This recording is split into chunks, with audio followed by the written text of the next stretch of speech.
Hello! What's up? Hello, everybody! I am, as fashionably late as usual. Welcome, everyone, to the Creative Block. I do apologize for being massively late today, but you know, what's new? What's new? It is me, so I assume everyone knows that. I'll be 30 minutes later than I say I'll be at every stream. But I have a good reason and I have a story for my lateness because I was wrestling with duct tape. It sounds like I got kidnapped. It wasn't that. But, In the trunk it of a wasn't car? that. I'm not Yeah, in gonna the trunk of a car. I'm not gonna yes end that at all during the show. Oh my god. Oh my god. No yes ending. I was duct taping drywall and then realized I did it all wrong and had to start over. Okay, I'm just should I just say yeah. So there was this panel behind my oven that I think has been letting bugs in to my kitchen, and it's been driving me crazy. It's freaking annoying as hell. So I decided, you know what? I had an hour before I needed to start getting ready for the show. I'm going to just take a roll of duct tape and a bunch of foam boards and just tape the whole thing up. Because that's real easy, right? Let me solve this problem. I'll get no more bugs in my gosh dang kitchen. And then lo and behold, I did it all wrong, and the wire behind the oven got stuck at a weird angle, almost ripped the wire out. The oven wouldn't go back into the oven slot thing, so I had to rip everything out and redo it all over. And then before I knew it, I was late for the show and had a mini meltdown. But there you go. That was my adventurous day. You made it though. That's the height of my my adventures every week. Nothing else happened. The bugs are still going to get in. Yeah, I know. I know. More. That's exactly what's it. Okay, homeownership is a journey in frustration because you'll think you found the reason for a problem and you'll spend a lot of time or money or both fixing it, and then you realize the problem persists and you don't know what's causing it. So I'm 100% sure I still didn't fix it, but at least I tried.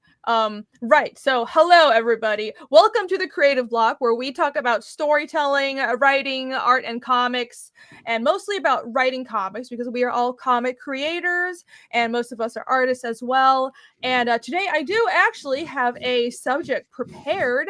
I thought we would talk about embracing spoilers or about not holding back.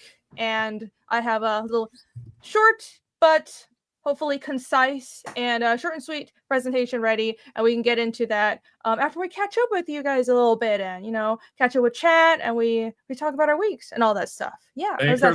Bancroft says your fashionable late excuse is insta-canceled by me. Bancroft, this is my favorite shirt. But he's worn that shirt before. What's wrong with his shirt? No. Only shirt he owns. It is unironed. No, he owns only floral shirts, I think. Well, it is unironed. It is too big for me now because I'm not as fat as I was when I bought this thing. And also it has been washed 10 million times. So it is like a really crummy shirt. But oh no, I love it. Oh no, I love this shirt. But yes, it's terrible. But floral shirts. Well, it does look like it has been washed 50 million times. It used to be really like nice and black, and these flowers were all pink. Does not look black. No, the camera filter you have on isn't helping it. I know the decent. No. So now it's been like this. I imagine it's the shirt someone would wear. You know, at the beginning of Jurassic Park where they're out on the dig. No, I never read the book. Well, it's the movie. Oh. I think Where they get the movie. He shoots a shotgun at the ground, and then they get like a 2-pixel. They get a picture of 3-Eye Atlas on the fucking TV screen when they shotgun the ground. Yeah. Yeah, it feels so like you're saying your belly is the shotgun now? Is that what you're saying? No, they would be wearing one of these shirts. It feels I thought you were talking about Wayne Knight. Who's Wayne Knight? He's a comedian from the 90s. Let's move on. He's Newman. He's from Jurassic Park. Oh, I'm wearing my Newman shirt. I was thinking of someone else named Wayne. fit him. Marlon Wayans? I don't know. Wayne Brady. I was thinking of Wayne Brady. Oh, Newman's name was Wayne Knight? that's his real name. No one's ever said He that died. name. alive. Well, hopefully I last a bit longer. You know, us fat guys, it doesn't really go well. Did you say? Well, you've been fat losing weight though, or- right? That's good. Fat. Oh, okay. Yeah. FAT, not I FA thought- something else. I thought I heard a different letter. What did you hear? Let's move on. Yes, Cecil and. sent Dr. Eno. Yes, and. Yes, hello. Yes, and. Let's pivot to saying hi to the chat. Hello, Maromi, Dr. Eno, Alex VRB, Doug209. Thank you for the links, Alex VRB. By the way, Pear and Jared's book that is currently funding, but ending tomorrow. Is that right? It's ending tomorrow. Hotel Story. tomorrow? Yeah, Saturday morning it ends, so all day tomorrow Okay. too. Okay, so all day tomorrow's the last day of full day of funding. It's a that complete is story. That's my great pitch. Yeah. Yeah, great, neat, very compelling. Yeah, maybe so we could learn it's- something about not spoiling the book.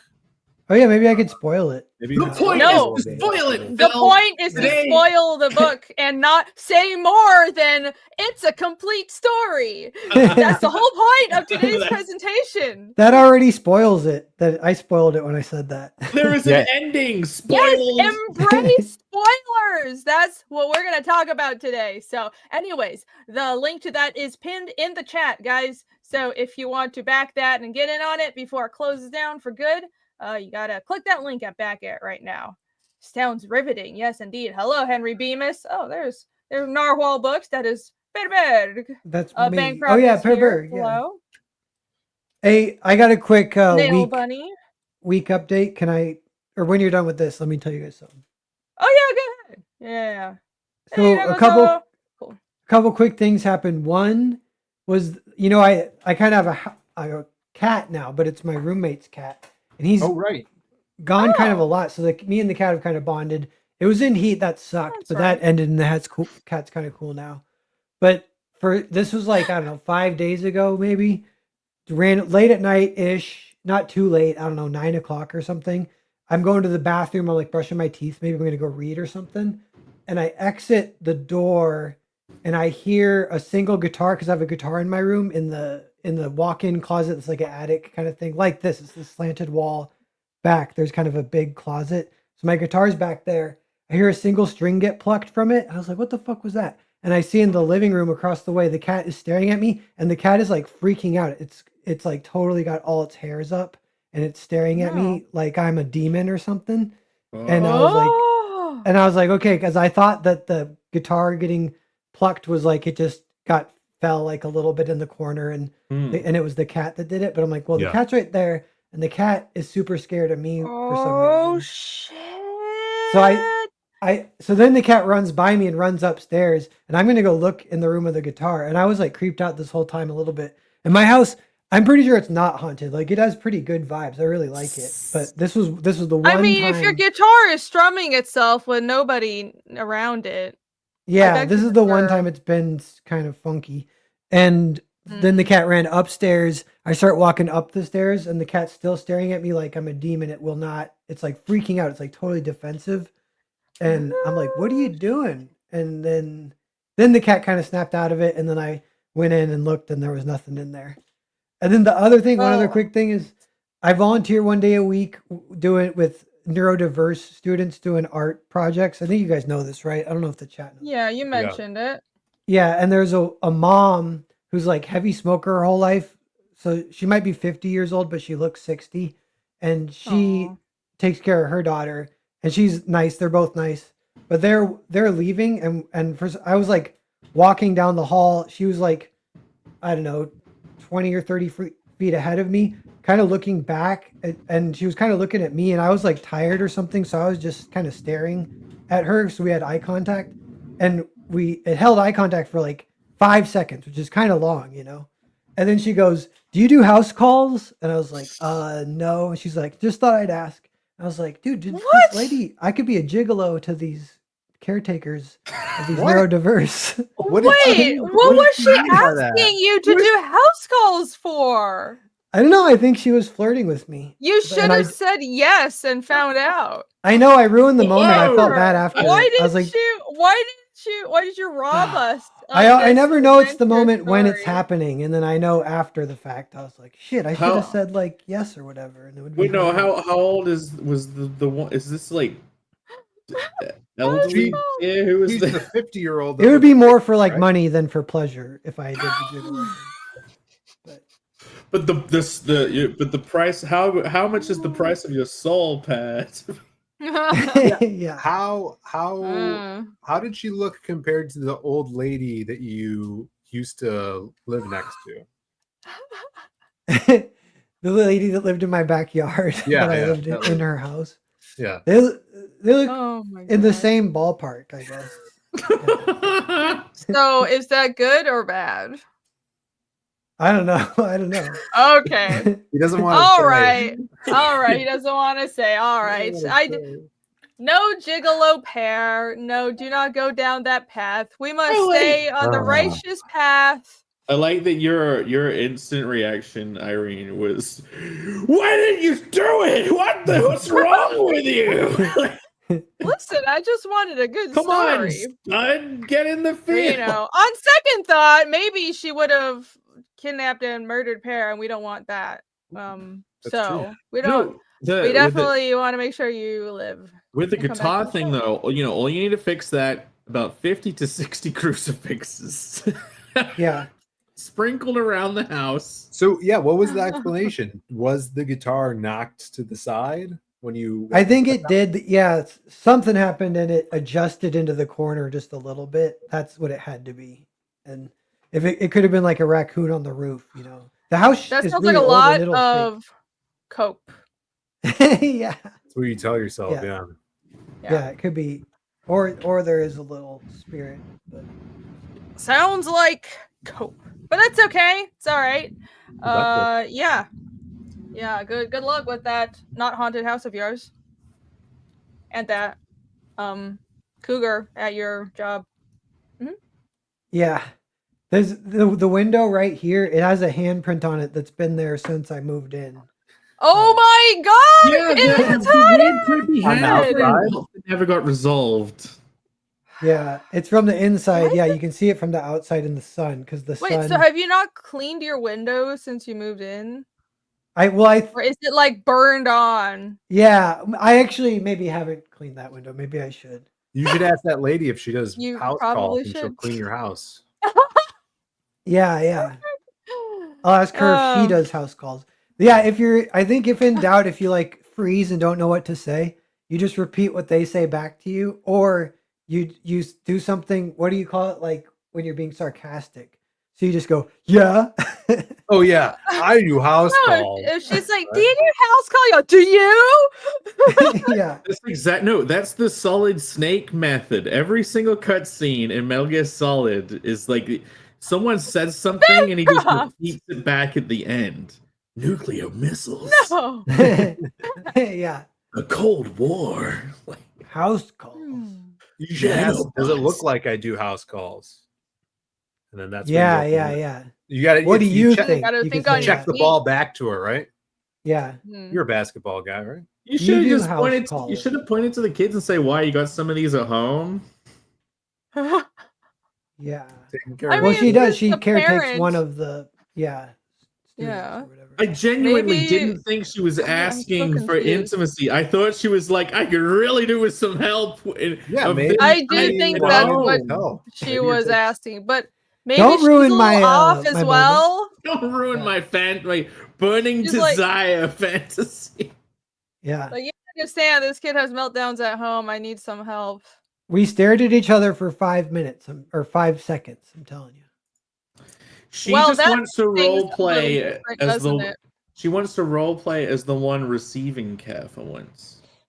But it was weird. I don't know if you guys have ever made eye contact with a stranger for 5 seconds. That is weird. That only happens once a year or less in anyone's No. life. I think. Only women That's and just- they that's get just you. seem to get scared after. It has to be a perfect storm. Like I think it happened because I was tired, Yeah. and so I was kind of just staring at her because she was looking at me, so I was staring back.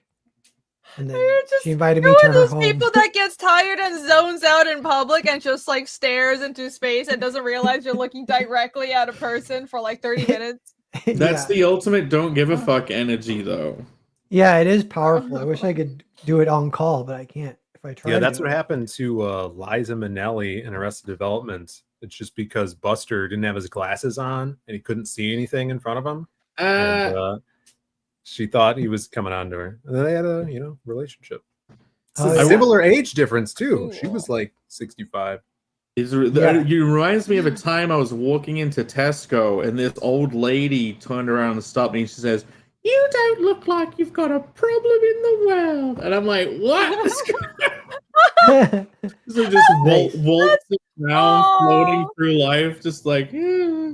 That is Nope. really sweet though. That's like, you just look so happy. And then So then that's my gout. back in the day when I was at my most stressed and like lowest point, I remember an old man walked past me in the street and said, "You never know, it might not happen." What? That's good. It's great. Old men like saying shit. That's a good. Old ladies Yeah. too. I think that's a good service Randomly to to society. people. Yeah. Yes. Bemis is talking about crazy homeless people on the BART. Listen, San Francisco. Cisco. Siskel and Ebert. San San Francisco Siskel is a whole different universe of degeneracy. Okay, don't stare at the homeless people there. In fact, don't even go there. Leave. Is Cisco still alive? Siskel. Siskel. Cisco. I don't even know what that word I is. think he died first. No. Why have they not yet erected a monument to Cisco in San Francisco? Wait, you talking about the rapper? Yes. I'm pretty sure he's alive. Okay, they should have him as that like national guy. Well, not national, whatever the city. Cisco should be the key to the city. They should That's a galvanize him rapper? in metal. You don't know Cisco? Cisco. He's like the No. inspiration With for the I think blind it's guy with a C. in Star Trek. He did the thong Oh. song.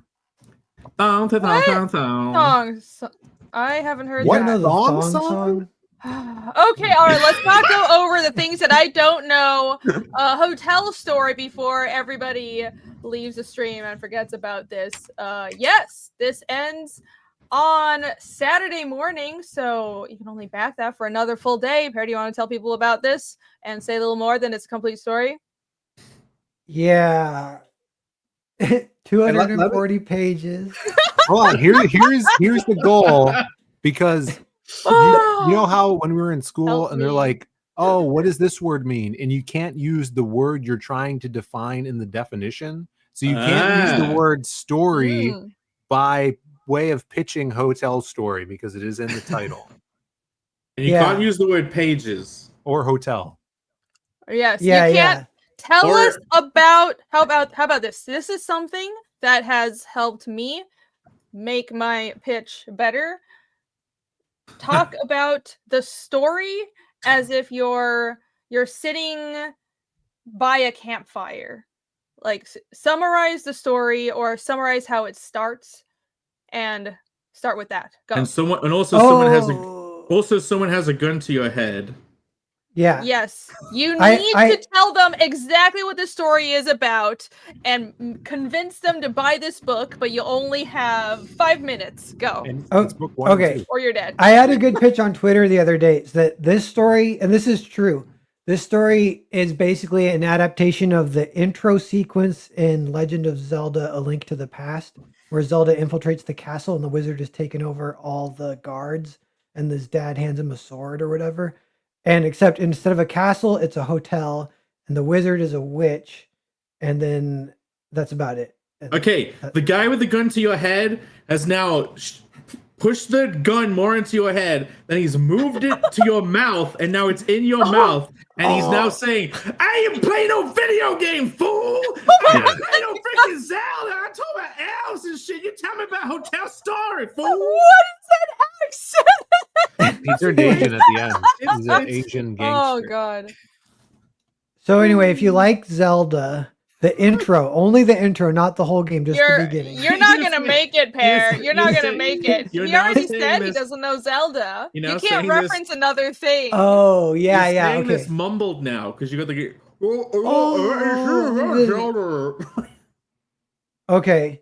Yeah, so there's long ago there was a witch, and every so often, every 100 years, she has to kill a bunch of people, give them to this demon lord that she owes the souls to, and this is what that's about. So she's doing it, and some people might be able to stop her this time. So And- she's trapping all these people in the hotel to conduct a mass sacrifice. And yeah, that is the conflict. Okay, great. Yeah, good beginning. All right, I'm not Well- here to bully Pear. Great. Look, if Looks you good. if you need a pitch this week, I very lovingly, and I do not do this lightly, put pen to paper in digital form, and I wrote up a pitch. I did an update on my campaign where I told Oh. people about the good world of Hotel Story. Would you like me to read my pitch that I wrote? oh yeah, sure, that's cool. Yeah. Okay. 2 seconds. I'll put this back up. This is the update I did because of cool stuff's happening. I mentioned Hotel Story 1 and 2. The art is here. And look, you can click it. There's a little finger. But I said, a book from the vagabond homeowner Per Berg and the not confirmed to own a home Jared Jewell. I don't know if he owns a home or not, but comes the conclusion to the Hotel Story. You like how it's called it's the Hotel Story? Uh-huh. It's a story What? in a hotel. Need I say more? It turns out I did need to. A Okay, fine. complete story. Yeah, a complete story. Okay, fine. Novels, books, read like movies. This movie has magic and mayhem as 30 floors of unwitting human sacrifices are sealed inside the hotel. I don't know if there's actually 30 floors. It just sounds good. It sounds cool, so I just wrote 30. Yeah. Fair enough.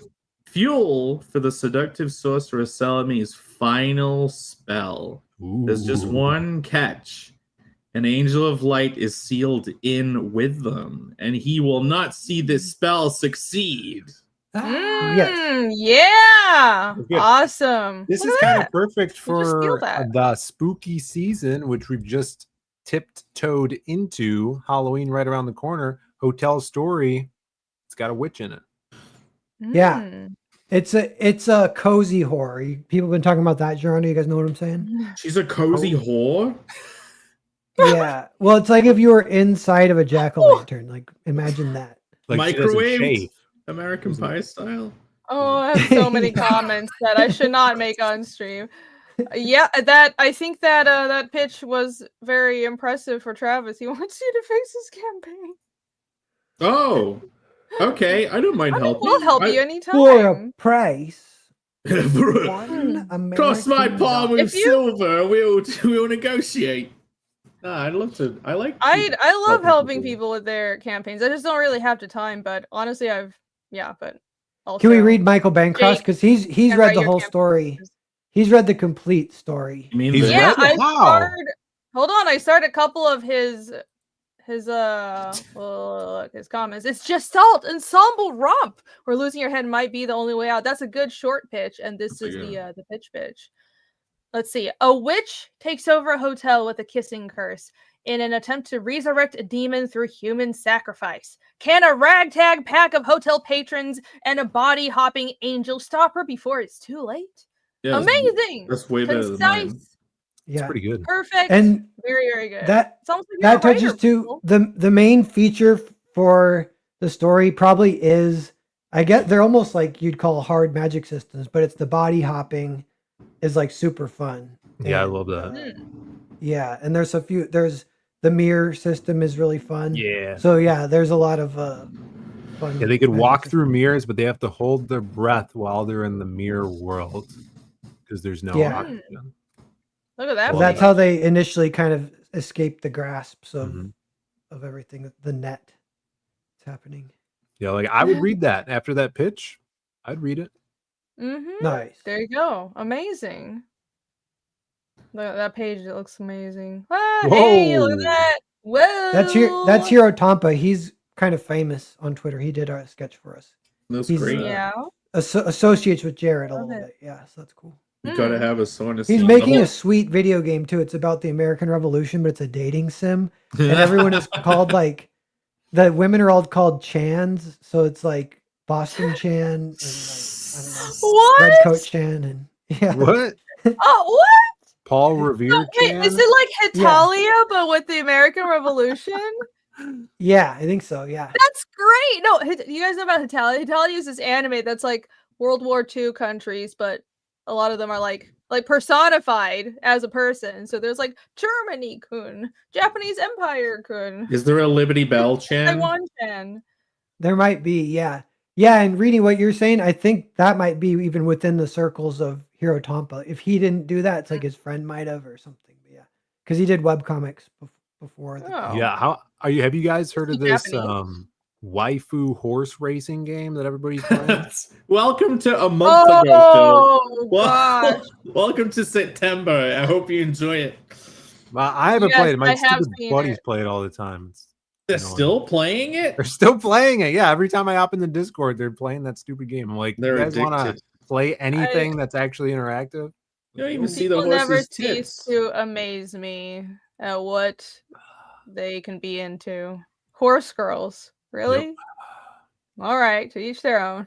I mean, look, if you're an ass man, Yeah, the biggest asses around. I Wait. said to each their own. and they're always out. Oh. They're never. There's no dignity with those. What are girl horses called? Mares. Yes, mares. Yes. All right. 36 There hours you to go. go. Yeah, 36 hours to go. Can we get one more backer before the 36 hours? I mean, yeah, before the 1:30. end of the stream. Okay, you want to get to at least, let's aim for 150 by the time this closes. But by the end of this stream, tonight's stream, let's try to get just one more backer on this. Okay, we're going to check back on this campaign. If we can get just one more backer, that would be fantastic. Back to the right. Let me just make sure. Back it while you can. One backer in the next 2 minutes. Kickstarter. Okay, all right. Let's see. Who's next? Who didn't go over their week yet? Phill, I suppose. Oh, Phil's looking up photos of horses. Yeah, he's looking up horse porn. He's looking. No. All right, I could go. I guess. Let me share a different thing. Oh yeah, you it had is- quite a week. It has been a great week. It is funny how you'll put so much work into stuff, and then when you kind of like finish it, you're like, "Well, that's that then." But Cardinal's True, done. That's true. so You don't get your dopamine yet because you gotta put it out publicly. So you're Yep. in That Twilight looks Zone. great. I feel like you need a little more definition on some of those pages. never. I'm already concerned these are like not blurred enough towards I'm the excited end. for Like, that green No, double page I spread. can't see Yeah. anything. So I like I that just one. used AI to unblur it, and I know the whole story. Spoilers. yeah, that's how it works. Sure. That is awesome. It has an Um, end. It's I know. complete. Can you believe it? Amazing. How many Spoilers. pages is that? So these Oh. are spreads, right? Each image is Yes. a 2-page spread. I thank you for trying to shepherd me into across my own page.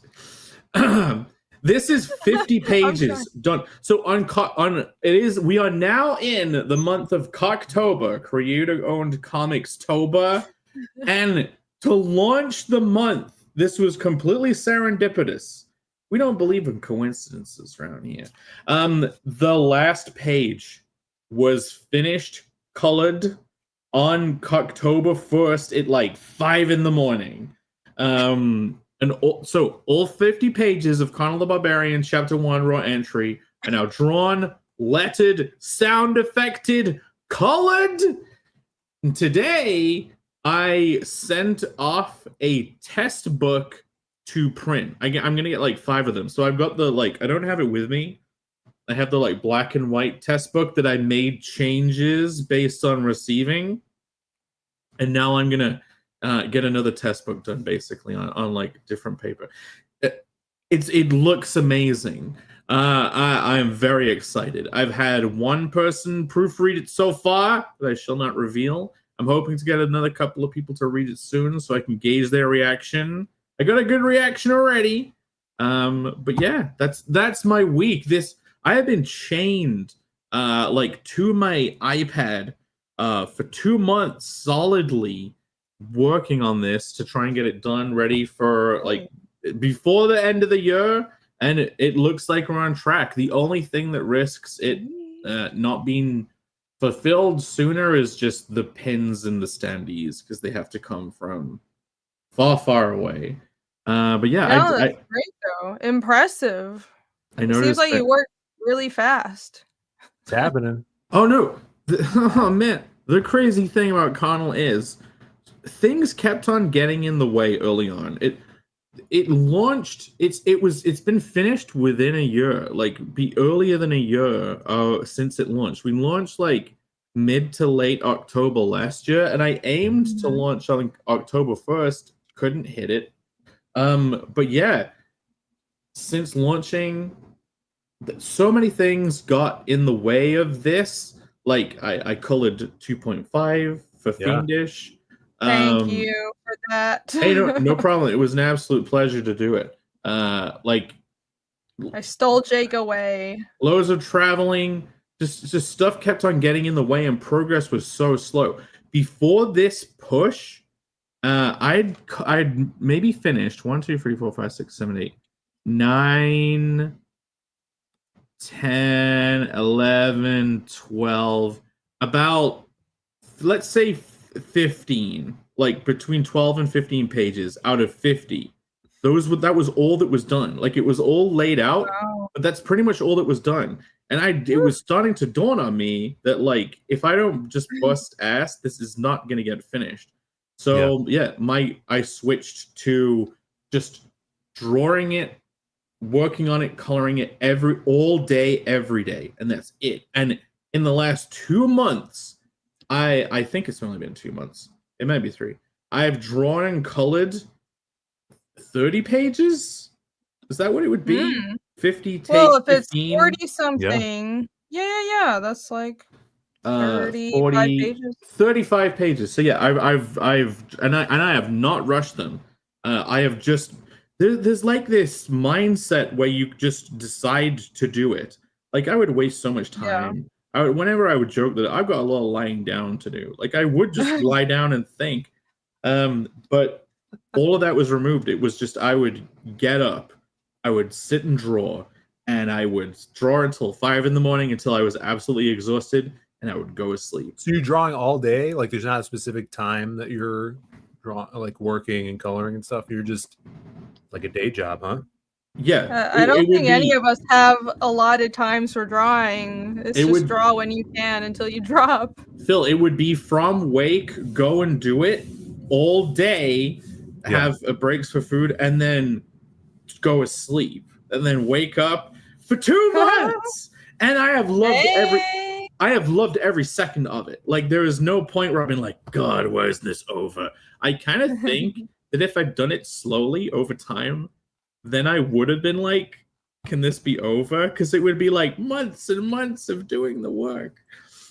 But yeah, there's definitely a mindset of just do it, and that makes drawing go so much faster because your mind is just more focused and you don't make extraneous strokes, you don't go back on your decisions, you don't get distracted. So much of drawing is just mindset, right? And it sounds like you got in the right mindset because of deadlines, and that's why deadlines are wonderful and diamonds are forged in. You got to give yourself some deadlines. Jake, would you call that the grind set?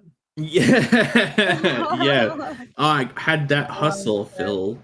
But the funny thing is, now I know I could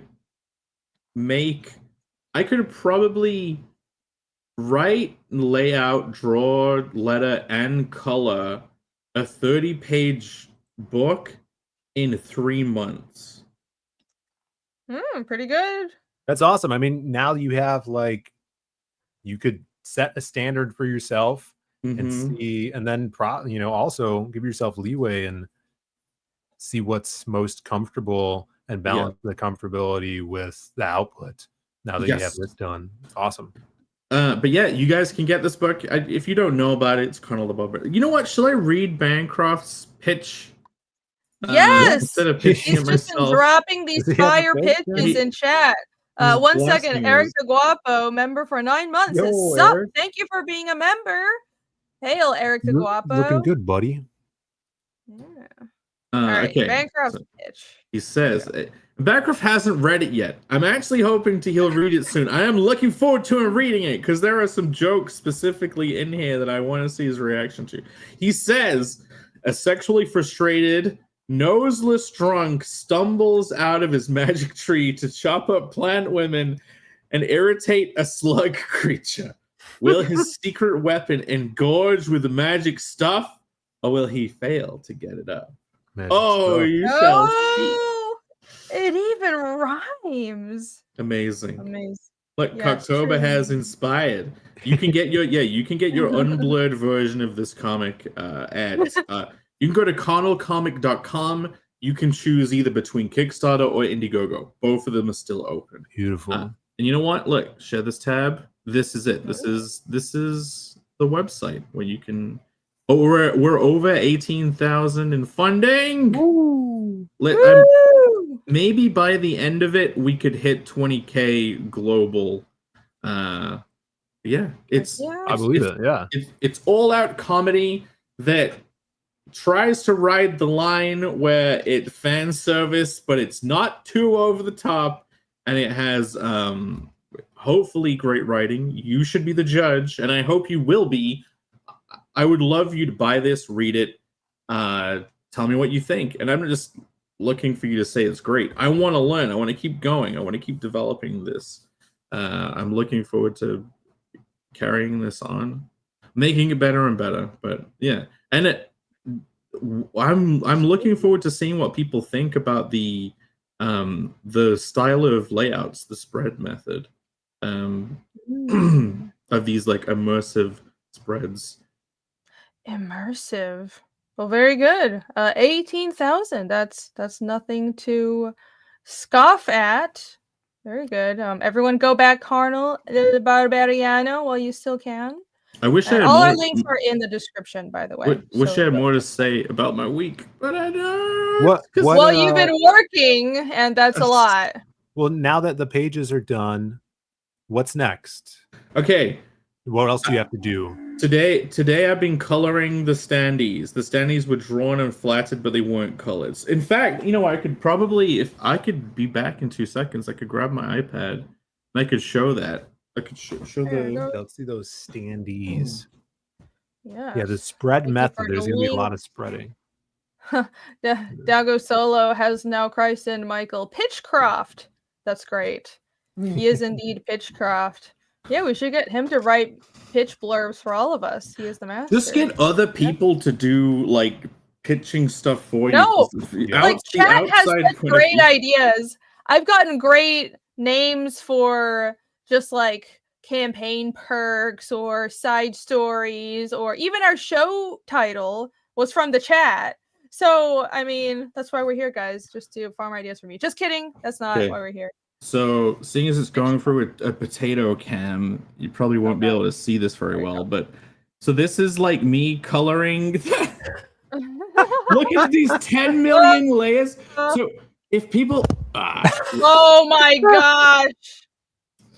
If people smashes his iPad. If you even can compare this and see the difference with the old one, look at the face. I redrew the faces. I have drawn these characters so many. This was like one of the first drawings I did because it had to be up for the campaign. I have drawn these characters like over and over again, so their faces are so different. I'll zoom in. Like I tried. It's an attempt to do like the cutest, prettiest version of this rancid pig woman's face. Rancid pig woman. Possibly could, but yeah. So like I'm touching up the actual drawing, not redrawing it. That's the old body. Yeah, more titties. But yeah, and that's from Titty Connoisseur, by the way, so they know what they're talking about. They are professional. But yeah, that's it. Like you can debigulate. So I have to show. Debugulated. So yeah, Be now kinda it's curious. just finishing the artwork in the next couple of days, hopefully, of coloring the standees, cleaning up the designs for the pins so that they can be done with only one silk screen step per character, because you have to separate everything using actual metal. And if it's a color that doesn't have metal as a rim, it has to be silk screen, like the blood on the keychain that you have, Phill. Oh yeah, I was just looking at mine today. It's my prized possession. Fucking hell. Yeah. Then I got to send the pages off to Bancroft to do pre-press. Like I've sent off for a preview book, but like he'll now take his. That's why he has to read it. That's why I'm allowing him to read it. Ooh, oh, that makes sense. Because he's going to be doing the pre-press. Yeah, I'm looking forward to having it all wrapped up. I'm so excited! It's a long journey. It will almost be insane to move on to something else. That's gonna be crazy. Well, all the hard work will be worth it. It's been you for so long, Jake. I know. You're doing Just it one all on book. your own too. How many people are handling all of the process, every step, from writing to coloring and lettering? Only stupid people. Yeah. If you say so. But yeah, very, very impressive. Congratulations on finishing the book. And I'm sure everyone can look forward to receiving their copies by Christmas. Woo! Yeah, hopefully, at least by the end of the year. Oh, Yes. yeah. That Fantastic. gives you 5 more days, right? Jake's hard work. Yeah, Oh yeah, my yeah, God. yeah. Well, no, if it gets off to print like in a week, in like a week or two, then it takes 20 days, I think, to print it. That's what I got quoted. Yeah, about 3 weeks or so. That would be amazing. Yeah. So it'll be here. I'll get it. I can get the stuff back. If not the end of November, early to mid-December, and then people could be receiving it between Christmas, New Year's, something like that. It really is the merch that holds everything up. Yeah, It's yeah. very Sure. annoying. Yeah, honestly. But yeah.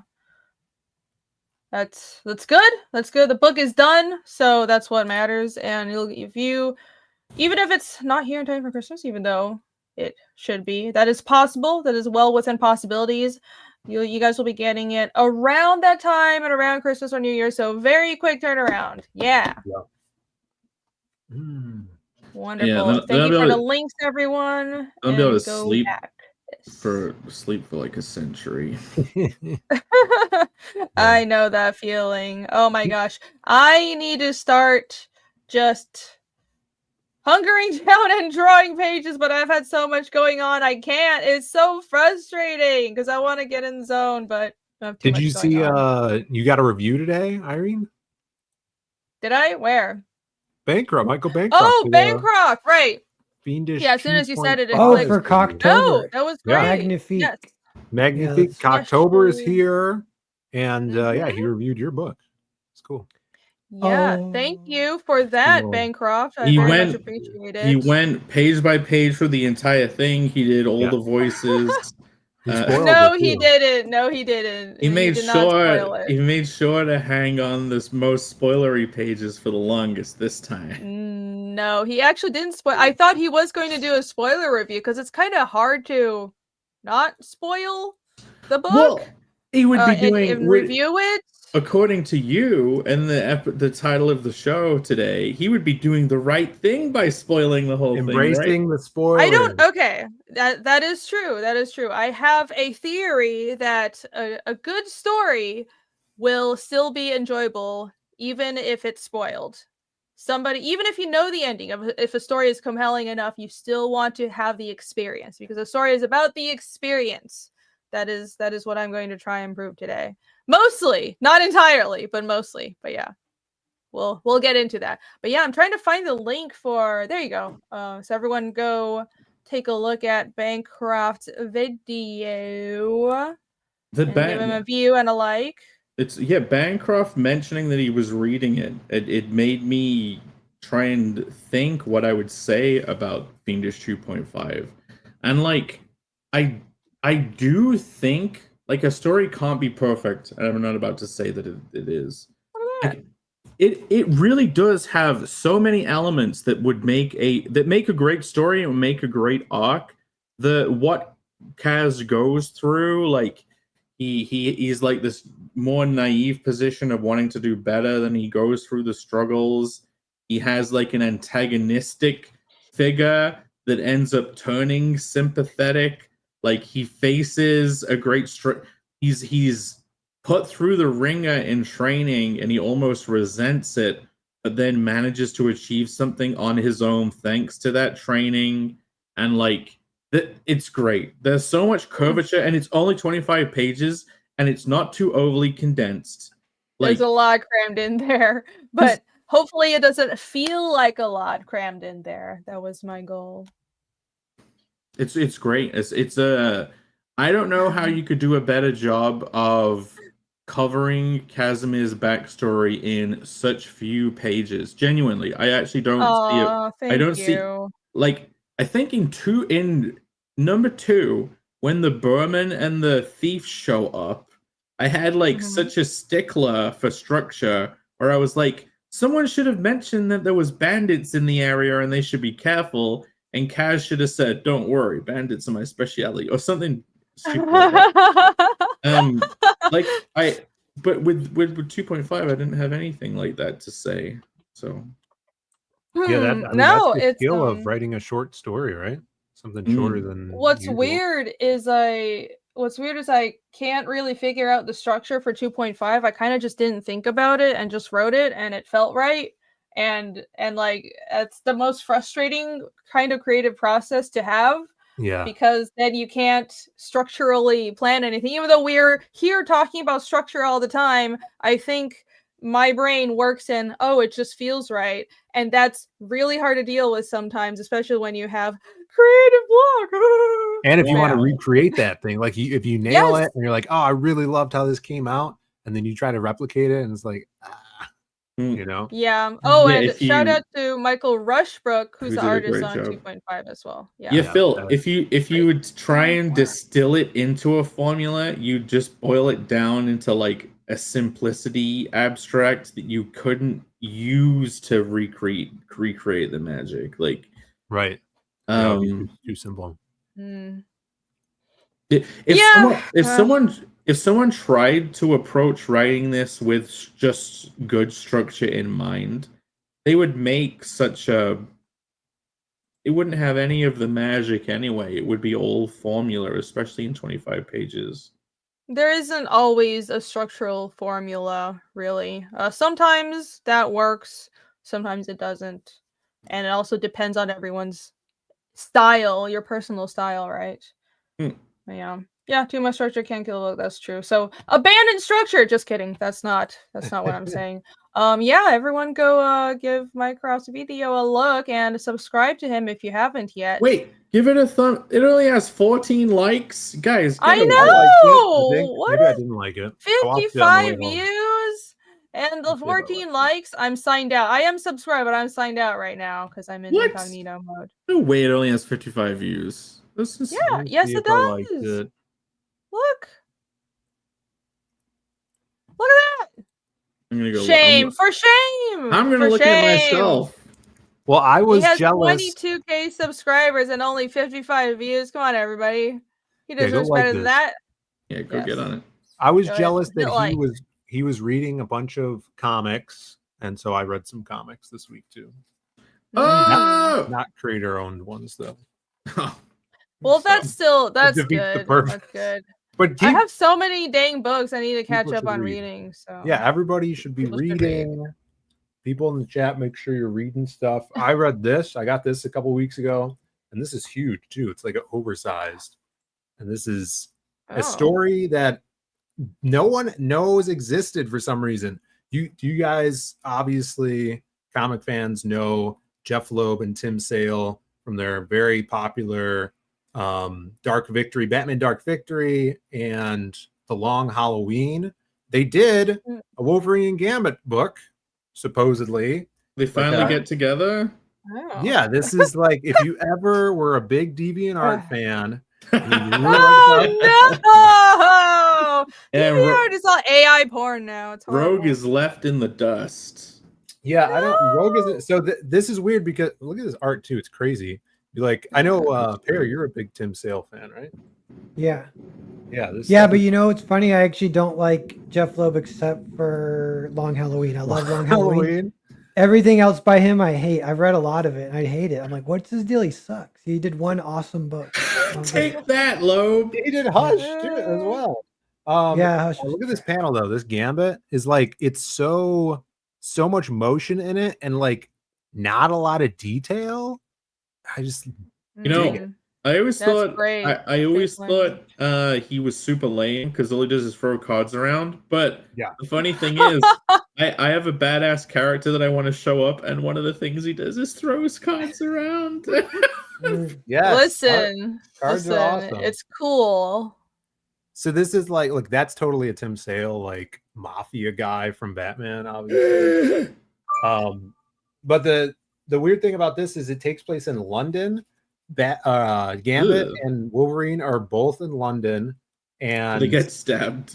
Someone is killing women like Jack the Ripper, and so they definitely are in London. That's classic London. And they're well, it's modern. I guess it's in the 90s, but greatest pastime. They're making it seem like Wolverine is killing everybody, and because he goes in like his berserker rage thing. So Gambit's trying to help prove that it's not him and stuff. I just started issue 3, but I've been reading that as my little book here for the month.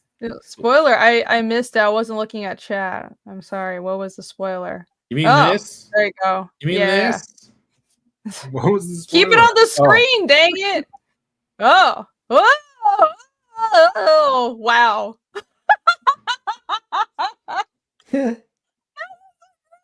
What story is that a pitch for? Wow. Someone has read Fiendish 2.5. Oh no, I read it, but I didn't. That ending. But I read it. I didn't care to commit it to memory. That's all. Yeah, I just remember he has to kill a bandit, and then the guy training him dies, gets sick, and dies. and then he like kills a a tiger, and then steals the puppy. He thinks, he thinks it was a bear and a puppy. That's all he remembers. Wow. It really makes me feel great about that chapter. Bancroft's pitch for 2.5. Traumatized orphan leaves the safety and warmth of a hermitage to go kill or be killed out in the wilderness to return to his green-haired girlfriend. It sounds like some Twitter SJW. He must cover himself in. So did Casimir? What's Casimir's cat's name? Nina. Did Casimir really kill Mina's mom? Well, yes. What? Did you read the book or not? And Mina is like, "Oh, I love you, Casimir. Thanks for killing my mom." Yeah, so much. And spoiler warning. She watched the South Park Woodland Critter Christmas episode, and she's like, you know what?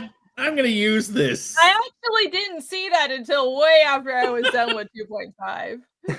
Wait, what happens when she finds out? Does she know? I don't know. She probably doesn't, or maybe she does. I can't wait till she finds out. It doesn't really matter, does it? I can't wait till she finds out and she's in heat. Yeah. Don't you love that? It doesn't really matter. You can be friends with people who kill your mom. That's fine. He killed her in self-defense because the Frost fan was going to murder him. We find out in 3.5. There you go. You got to admit, it is delightfully effed up. Wait, is he wearing her mom's fur? Oh my god! Let's just. But I said embrace spoilers. I didn't mean embrace. Well, that's on the cover. That's on the cover of one of the books. Oh my god! Okay, fuck you. Damn it! Why did I give you control? Hey, I didn't read it. I just know from the cover because he's got a tiger cross thing. Yes, he's wearing a Frostfang corpse. This is, Anyway, you gotta admit, this is the spoiler episode. So it is. Let's just spoiler absolutely everything with no warning. Yeah. When I said embrace spoilers, I didn't mean all of them, What? and I didn't mean no warnings. Okay, we Warning, might as well. Okay. if you don't want spoilers for Finish 2.5, unlisten to the last 15 minutes. Yeah, just Yeah, mute. just Go gouge back your in time ears and mute. out, and you're going to forget all of that. Ask for Yeah, the blessing of forgetfulness. Perfect segue. Might as well get into the presentation, shall we? Since No, we're Phil. already here. Hello, Phill exists. Yeah, We're gonna circle back. We're gonna circle back to talk I'm about fine with it. that. We're gonna We come can get into right it. over I to like it. doing presentation early and then cutting in some news and weeks. Yeah. I have some news items Hold too. the I audience. planned. I actually have news I've got items and bookmarks. I've I got worked hard videos. today. I got things to pull up. Yeah, I have some Cisco news. People have been sending me news about Cisco the rapper. Oh, Cisco the rapper. I thought you were talking about Cisco the Grease. He's under house arrest right now. We'll circle back. Look, before we I don't jump into even know who that is. before we jump into the presentation, then, if we all have 10 million things to share, I'll share one thing super quick. Okay, go ahead. Do you guys remember this episode of King of the Hill? No. Pepe? Remember this episode of King of the Hill? Feels good, man. What in the heck? Did that frog just talk? Oh no, nope. Feels good, man. It's saying it again. Peggy, Bobby, there's a meme in the alley talking to me. Stay back, you. Is that AI? That's fun. Dude, How could you have you tell? guys seen the new Sora AI stuff? That shit is so This realistic. is the first It's thing pretty- I've seen, I think. This is Feels Oh. good, man. What in the heck? Did that frog just talk? Oh no, nope. Feels good, man. It's saying it again. Peggy, Bobby, there's a meme in the alley talking to me. Stay back, you. There's No, a you know the meme problem with that? in What? Italy. That's out of character for Hank. I don't think he would freak out that much. You know what I'm saying? if AI. I think if he was seeing a giant frog talking in apparently his own voice. Like, why did he have Is that Hank his voice? voice? The frog has Hank Hill's voice. Yeah, Oh, it I'm does- it so does bad have at the voice same voice. acting. I actually can't tell. It's ridiculous. Feels good, man. That's Hank. Is the frog. A little similar. Is it? Let's see some other ones. Oh, my computer's really acting up right now. No. You don't want to see more? We I'll need bring to up more later. How about that? I'll bring Yes, up more later. we have to save some of this because people, I mean, I assume at least some people are here for the story talk and the presentation. I know not all people, and I know, listen, we're such entertaining personalities and you want to just hear us banter and talk about our weeks forever. But I do have a presentation, but we'll circle back, guys. We definitely will. And Phill needs to talk about his week. I will not neglect that. All right, if I can actually share my screen, that would be really great. Da-da. Whew, pocket sand? What's that? Oh, you don't want to know. What pocket sand is? Only the What? greatest weapon of all How have you time. defended yourself in public for 37 years? 37 years! So, story talk, writing talk time. Hey, today's subject is I definitely didn't. Well, okay, so this is a subject I've been wanting to talk about for a while, but I figured it definitely is more suited for a somewhat freeform discussion because it's not a structural thing. It's more of a mindset thing that I think helps, and that ties in really well with what we were talking about earlier about getting in the right headspace to get work done and getting in the right headspace for drawing. I think mental state is also very important when you're writing and pitching a story. So I kind of split this concept into when you're pitching a story, when you're writing, and the actual substance of the story. So it can be viewed in a couple of different ways. But yeah, so the idea is don't hold back, and it originates with something I have struggled with because I feel like I held back a little too much in the early books of Fiendish, especially in Fiendish 1, where I felt like, well, I have cool ideas, but I don't want to show them yet. And that made Fiendish 1 more...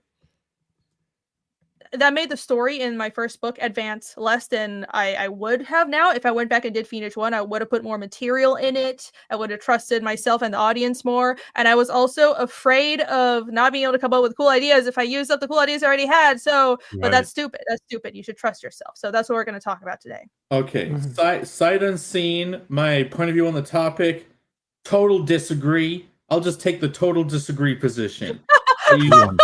Okay, you can take that position, but I don't think you do. I suggest anyone's making a comic, hold all the cool stuff close to your chest for at least 10 years. Then anyone, because the only people that deserve to read your good stuff is the people that have stuck around for 10 years. Right, they show their loyalty. Didn't we talk about stuck on purpose for 10 years before you make anything good? This has come up in other presentations. Right, didn't I'm glad you it's getting like its own. the trust me bro thing last week? Yeah. Well, the thing is, for some people, 10 years might be 3 books. So it still applies. You still should be getting... That's true. Yeah, you get to the point by the 3rd book. Yeah, only people who... There's a price point for being rewarded with the story beginning at book 3. That's how it works. Yeah, like I do actually think for us making these books that do take a while to come out, it's more important than anything. Like if you're putting a book out every month and it's only 25 pages... Yeah, you probably can hold stuff back. What? He feels personally attacked. It's totally. He is a little bit on the other side of this, but that's okay. You and me both. Yeah. No. Yeah, you know. I have a similar thing. Real quick, this reminds me. It loosely related, but Mark Miller just launched a new book, and it's called Conquered. Have you guys seen this? Yes. No. And it's about like dragons invading like New York City or something like. So it's like dragons like blowing fire in New York, and I was like, right. And I was like, man, when I worked with him, he had me drawing special forces vampires massacring like a crowd. And I'm like so I'm like dragons, special forces, vampires. And I was like, writers, I feel like writers make sure that you're drawing awesome shit. And then artists, if they're writing, don't do that. And it's like, maybe they should. Yes, that is a great point. Yes. They try to like, what are you saying? Like artists, they try to be super like artists try to be like writers, and writers try to be like artists. Like, and even this, like, so the other thing I read, Matteo Scalera has a really cool book called The Fourth Father coming out. Yeah, and I read the 20-page preview, and I was like, okay, this is really good, but there's no flying dragons. It's all just people talking. Right. And it's like city streets and like flowers on the ground and like family. Yeah. I think it's because for artists drawing even simple things, the what is cool and interesting to an artist isn't necessarily what's cool and interesting to the viewer, because we're kind of in the craft, right? So we can be drawing a street shot. Yeah. I mean, a little bit, honestly, and you have to get over yourselves, because you can draw a street scene that's just one point perspective, but it's cool to us because there's so much detail and look at this little character in the background. But the viewer doesn't care about that. They want to see a hero punching a dragon or something. So maybe because when somebody is writing for an artist who isn't an artist, like the person writing isn't an artist, they are more effective at pushing the artist to do cool things. Yeah. So you kind of need to have both minds when you're making a comic on your own. Think from both the artist and the writer's point of view. Yeah. That makes sense? And the audience point of view, the holy trinity. Yes. And I only realized that like yesterday because I saw the dragons, and I was like, man, Mark Miller 2 for 2 on awesome shit in his books. And I noticed sometimes artists don't do that. I'm gonna like, I have to go back to the drawing board. I'm like, shit, I might have to rewrite Percival. That's crazy. Dragons in it or something. That's the writing board. There's also that, Dago. So yeah, writers know how to draw, so they go all out. Well, there's a bit. I mean, if you're lazy as an artist, you're so no kidding. Part of the reason I have my storytelling in Fiendish has condensed more is because I don't want to waste time drawing pages that don't need to be there, because drawing takes a lot of time and I'm doing it all my own and I have a detailed art style. So part of I'm not going to skip past anything cool because that's fun for me and I want people to be wowed. I am stepping back and viewing things from the viewer's point of view, and I realize I'm actually trying to make myself do more cool things and have more pizzazz and awesome fight scenes, and it definitely ramps up as people have more powers later on in the story. But anyways, but yeah, I am condensing the story so I had to draw less pages and spend less time because I don't live forever. I always thought when an artist is writing their own thing and it ends up like having nothing happening, it's because they're just being they get to choose how little they have to draw. Yeah. I Yeah, guess so. And when someone else is giving you direction, I also think writers, because we all probably wish we were artists and we're like, oh man, if I was an artist, I would want to draw this. And then also there's an aspect of the writer wants to flex so they could, be like, oh yeah, I came up with this crazy idea. But that Matteo Scalera example is spot on, because when he worked with Miller, when they did King of Spies, Miller had him drawing big explosions. There was like an assassin who was a brother on page like two, like right, yeah, big one or explosions. two. On page 2, there was one assassin in there. They were a brother and sister duo, and one of them didn't have legs, so the brother was like had him her in a backpack, and like was on it. So they had like 4 arms, and there were 2 people in one. It was ridiculous, but yeah, that's a really interesting point. So the stuff you guys are talking about that gets put in when it's that writer doing it, I call it like it's conceptual pizzazz, or it's the idea behind the visual. Like someone can draw like a cool character doing a cool thing, but they're not thinking about, oh, they have this person strapped to their back, or like then they go are they going in an adventure through a cave, or are they going on an adventure through like the corpse of a giant dead creature? Like that sounds way better. Well, it's like if the pitch starts like it's like the pitch being like, what would be fucking badass is if blah blah blah blah blah. That's like the writer's pitch of something cool. No, you do have to think like that to yourself, where I also noticed this other thing with some artists. So either when an artist is doing something on their own, the concept and the art is actually less dynamic and less interesting than when they're working with a writer, or it's all pretty shots with no substance, because they're not thinking as a writer in a different way. They're not thinking about characterization or plot. It's all about just making things pretty and cool, but that doesn't make a reader care. You can just draw an art book. You're drawing a comic. The story has to matter. So I see it manifest in different ways. I think that's why comics is such a unique medium and so great, is because you have that collaboration between 2 minds. And if you lock in with an artist that you're working with and you could have that open discussion about a story, it could grow so much more. Lieutenant Hughes for $1.99. More pizzazz, not pizzas. Pizzazz. Hail panelists and hail chat. Hail. Thank you, Lieutenant Hughes. Yo. Thank you, brother. Yo. Phill, I'll say this for Pat too. You guys I'll start with Phill though. Phill, you have to collaborate on literally everything. Right. So you get that experience more than anyone. I tried doing it, didn't go so well every time I've tried. And Pat, you've managed to hit a good note with finding people to collab with.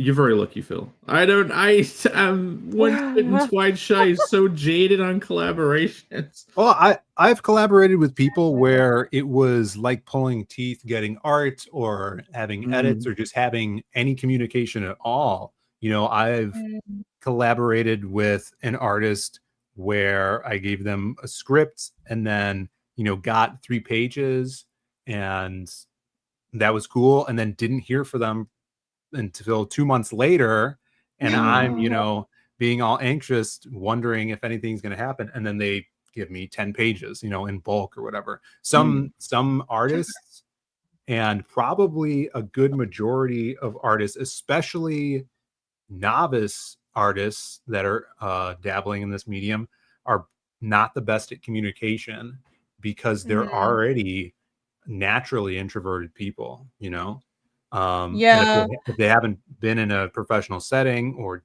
collabed with someone before, you're going to run into that a lot.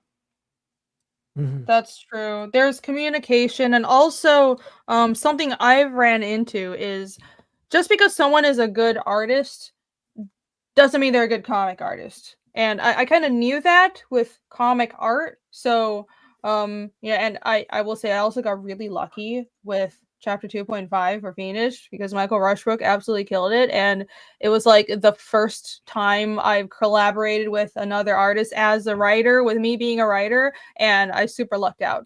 But in other instances, I've hired an artist, had them do test pages, and the test pages were great, but then when I had to have them do more than 1 or 2 pages, it was just pulling teeth. And I would give them in feedback and instructions. I would be basically holding their hand and telling them what to draw, what colors to use, and it wasn't working. And it got to the point where I was like, I'm just going to redo all the work myself.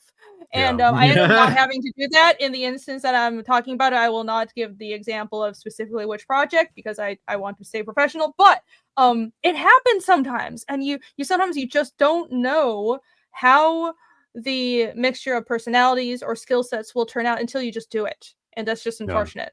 Especially with people that aren't like seasoned professionals. Me too. I had a handful even that didn't work out, and then a handful that did work out. So I think Jake, just give it another shot. Keep going, or something. Yeah, well, I'm thinking it would be good to maybe do like really short, like 5-page things to test people on. And I do that too. That worked really well. I think Phill does that too. Yeah. I tried to jump in with a 30-page book that I'd done all the layouts for, and it is the case that I'll kind of be redoing it all myself. But yeah, I think walk before you run, which isn't good advice because if you're trying to get your kids to learn how to walk, force them to run. They'll be like, "Holy shit, I can walk!" it's like shoot for the moon with those guys. But Jaro's right. You need the right kind of personality. Yes, Jaro's every artist gangsta tell them how to do sequentials. Yes. And when you think about it, most of the art industry is not doing sequential art. Concept art is a huge area of work. Like I told this story before, when I did my first wildcard story, before we even had titled The Lost Pages, I had a buddy who is an amazing concept artist, and he was working at NetherRealm Studios at the time over here, they make Mortal Kombat and Injustice. He's freaking awesome, really, really good friend of mine, and I hired him to do a 4-page short story, and he couldn't do it because he's not a sequential artist. And he tried, and he did layouts and sketches, and he did concept art for the characters, which were amazing. But we went with a different artist because he couldn't get the sequential art done because that's not what he's used to, and it's different. I don't know if it's just because I can say I've dabbled with animation, video games, and comics, so maybe I can actually say this. It is probably the most difficult one to get right. Video games have so much formula, and you can make a very simple thing and get a good feedback loop, and it will work. And you don't have to put that much effort into the graphics, really. And you can perfect that through iteration. Like in a movie, again, there's so much formula. And what you write a script, lay out the shots. I genuinely think comics are the hardest thing to get good at. It's very easy to make a shit comic. Like it is the easiest entry level. It has the lowest floor and it has the highest ceiling. Yeah. Sure. Yeah, and I think part of the high ceiling is it takes more effort to consume a comic than a movie or a TV show or a game. And a game, you're incentivized by the interaction, and also you have a whole team of people giving you feedback. But then again, because of the team aspect of television and movies and games, the bar for entry is much higher. So you're exactly right. With comics, anyone can make a comic, but making a good comic is extra hard. But now the whole burden of being you essentially have to play multiple roles, be your own shot designer, cinematographer, costume designer, choreographer, and actor, and then you also have to be good at drawing or find a good artist and collaborate well. You're playing multiple roles, so that's why to make a good comic is really hard, even though anybody could try and make one. Yeah, like if someone can do all of that on their own and actually do a good job, then it's got to be genius class. You really are splitting your brain into multiple personalities at some point, and that's why comic artists are all fucking insane. Ha! We're nuts. Schizophrenia is an entry-level requirement. I'm not into comics anymore. I'm into blockbuster novels. You should write one. Yeah, I don't know. But so this one, I finished. Pear does have that novelist aura about him. I can see him just becoming a writer only. Yeah. I'm gonna retire. I don't know if it retire counts as from retiring. comics. Yeah. No, But don't do that. You're at a high point. This book had the thing where I had to finish it, so I was like totally addicted, but I kind of hated it by the end, and I still couldn't stop. Does that ever happen to you guys? That was a weird place to be in. What did you hate about it then? I was like, this is stupid. The characters are stupid. I just gotta know what the fuck the mystery is. Well, you have the sunk cost fallacy. You just have to finish it because you read it. I'm like, I've gone this far. Yeah, I have to finish. And I still kind of enjoyed it, is what's weird. I'm like reading it. I finished it and I threw it across the room. I'm like, fuck that. Dang. And I said, no, wait. And I got it back. And I was like, I gave it a little kiss. Okay. Well, I do understand the feeling. I do understand that feeling. I understand, and I sympathize. No, but you're glad you went through it too. You should have just looked it up. Yeah, you should have spoiled it. No, that's not real. Yeah. It's not real though if you do that. This book, it was like the one thing where it's like, okay, everyone's dying in the hospital, all his patients. They're all aging rapidly and their hearts explode and they vomit blood. And so you're like, it happens to like, I don't know, 100 people even or something. And then you're like, okay, I want to know what's causing that. And so you have to read all the way to the end. And then like about like 4/5 through or something, he realizes it. And the book says like, he realized what it was. And he's with the girl, he's with like the exotic dancer. And she's like, tell me. And he's like, you wouldn't understand. And she's like, tell me. And he's like, no. And he won't tell her because he doesn't want the audience to know yet because you have to keep reading. And it was so convenient. If only he had embraced spoilers and not frustrated you as a reader. Perfect example. Yes, perfect example. Yeah, you built up so much. Why aren't you telling? That's not even a spoiler at that point. That's different. That's different. That's holding back too much. Right. So on the topic of holding back too much, I wanted to start with talking about making the sale, which is essentially pitching your book. And this is I think I mentioned last week that I've been on a little bit of a journey of trying to learn to pitch my book better and being better at selling it and talking about it. And because that's another different mindset, right? That's a different thing and a different mode you have to be in, because you can have a great product, but if you don't know how to tell people about it, well, I mean, it might be successful once people slowly find out about it in 20 years, but you want to make money right now. So I was thinking that to make a sale, you shouldn't hold back too much information.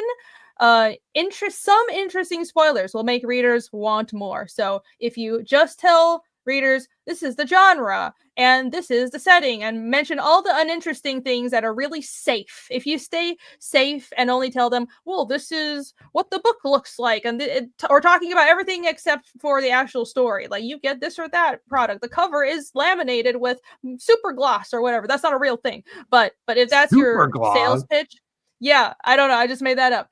If that's not a sales pitch, nobody cares. So you have to tell them what's special about your story to make readers want more. Yeah.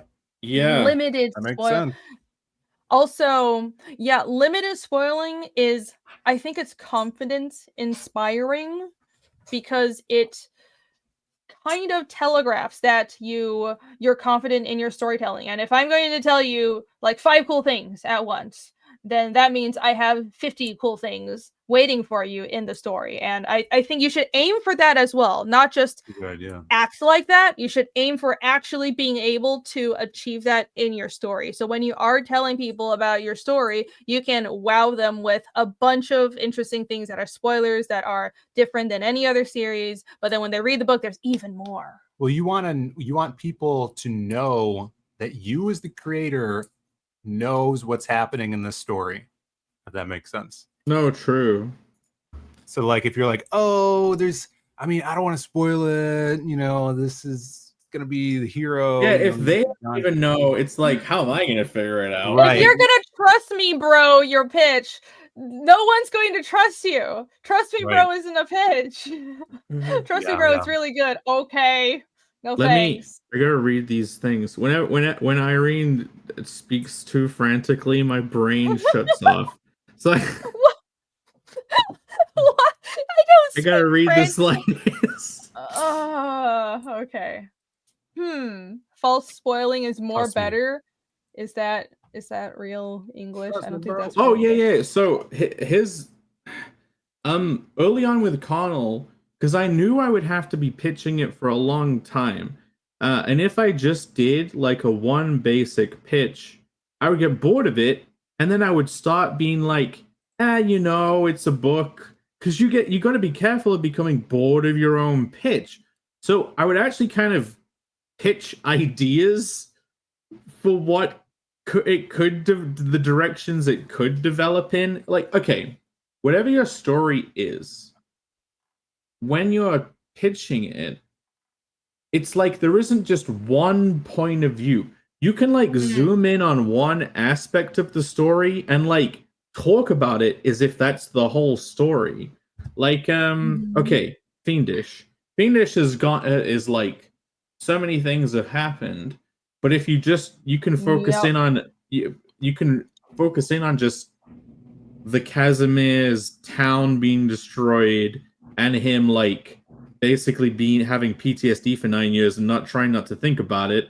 And then that's what I did, and that's something I figured out. And he's forced to think about it by this corpse that shows up that turns all this rumor about the town that he was starting to disbelieve back into reality and back into a determined goal. Like that. Thanks for pitching the book for me. Well, no, but that's what I mean. When we're pitching these things, it's like you're trying to sum the whole book into a sentence. And like, guess what? No matter what, that sentence is going to fucking suck. How about you zoom in on a small aspect of it and talk about it as if that's the whole story? Then as time goes on, because you're going to be pitching a lot, zoom in on another piece and another piece and another piece. And like early on with Connell, I would do that, but about points of view of how you could see the story, or maybe idea pitches. Like I was talking about an idea I was having for something I would do, but as if I was already doing it, as if that was already the story, just to test out reactions, which I only did because it was so early on. But does that make sense to you guys? No, that does make sense. That's exactly what helped me, and it was you mentioning something along those lines, because what I realized I was trying to do was, first of all, what works on a convention floor.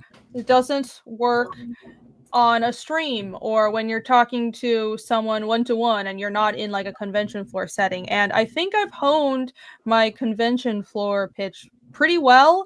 And when you're at a show, you can open by saying, so do you like D&D? Do you play tabletop games, or do you know about it? And like 95% of people will say yes. And or if they don't say yes, you ask them if they know Tolkien, and then they'll say yes, and then you can have the avenue of, yeah, this is a comic that's just like that and all Right. that. But that's not Much more how conversational, right? it's conversational. Yes, you have Yeah. to you create a bridge of something that the person listening identifies with. And so they're a fan of tabletop games. Great. Okay, now they're interested and you can use that as an avenue, so on and so forth. But when you're on a stream, you're the only person talking. It's not interactive. So you have to be the storyteller and keep that excitement isn't something that you can bounce back and forth. You have to generate all the excitement. But and that's hard when you're trying to summarize a whole story. And what I realized I have been trying to do was I was trying to summarize the whole story in a very clinical way. I was basically reciting the blurbs on the backs of my books, and that's not particularly interesting because there's no energy to that. And that's exactly what I started doing very recently, which is zoning in on just Casimir's story. And I haven't tried telling the story from other people's point of view, the other characters yet, but he's the main character. The story starts with him, and I think that's worked a lot better. So you make a very good point with that.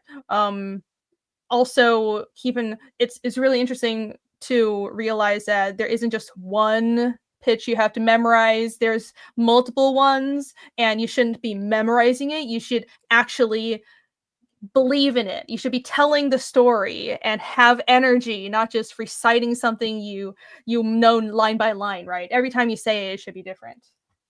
Yeah, I mean, you're proving that you're a good storyteller by telling a good story within the pitch. Like, if the way you're conveying the information is compelling, in just off the cuff comment about the book, then the book must actually be good itself.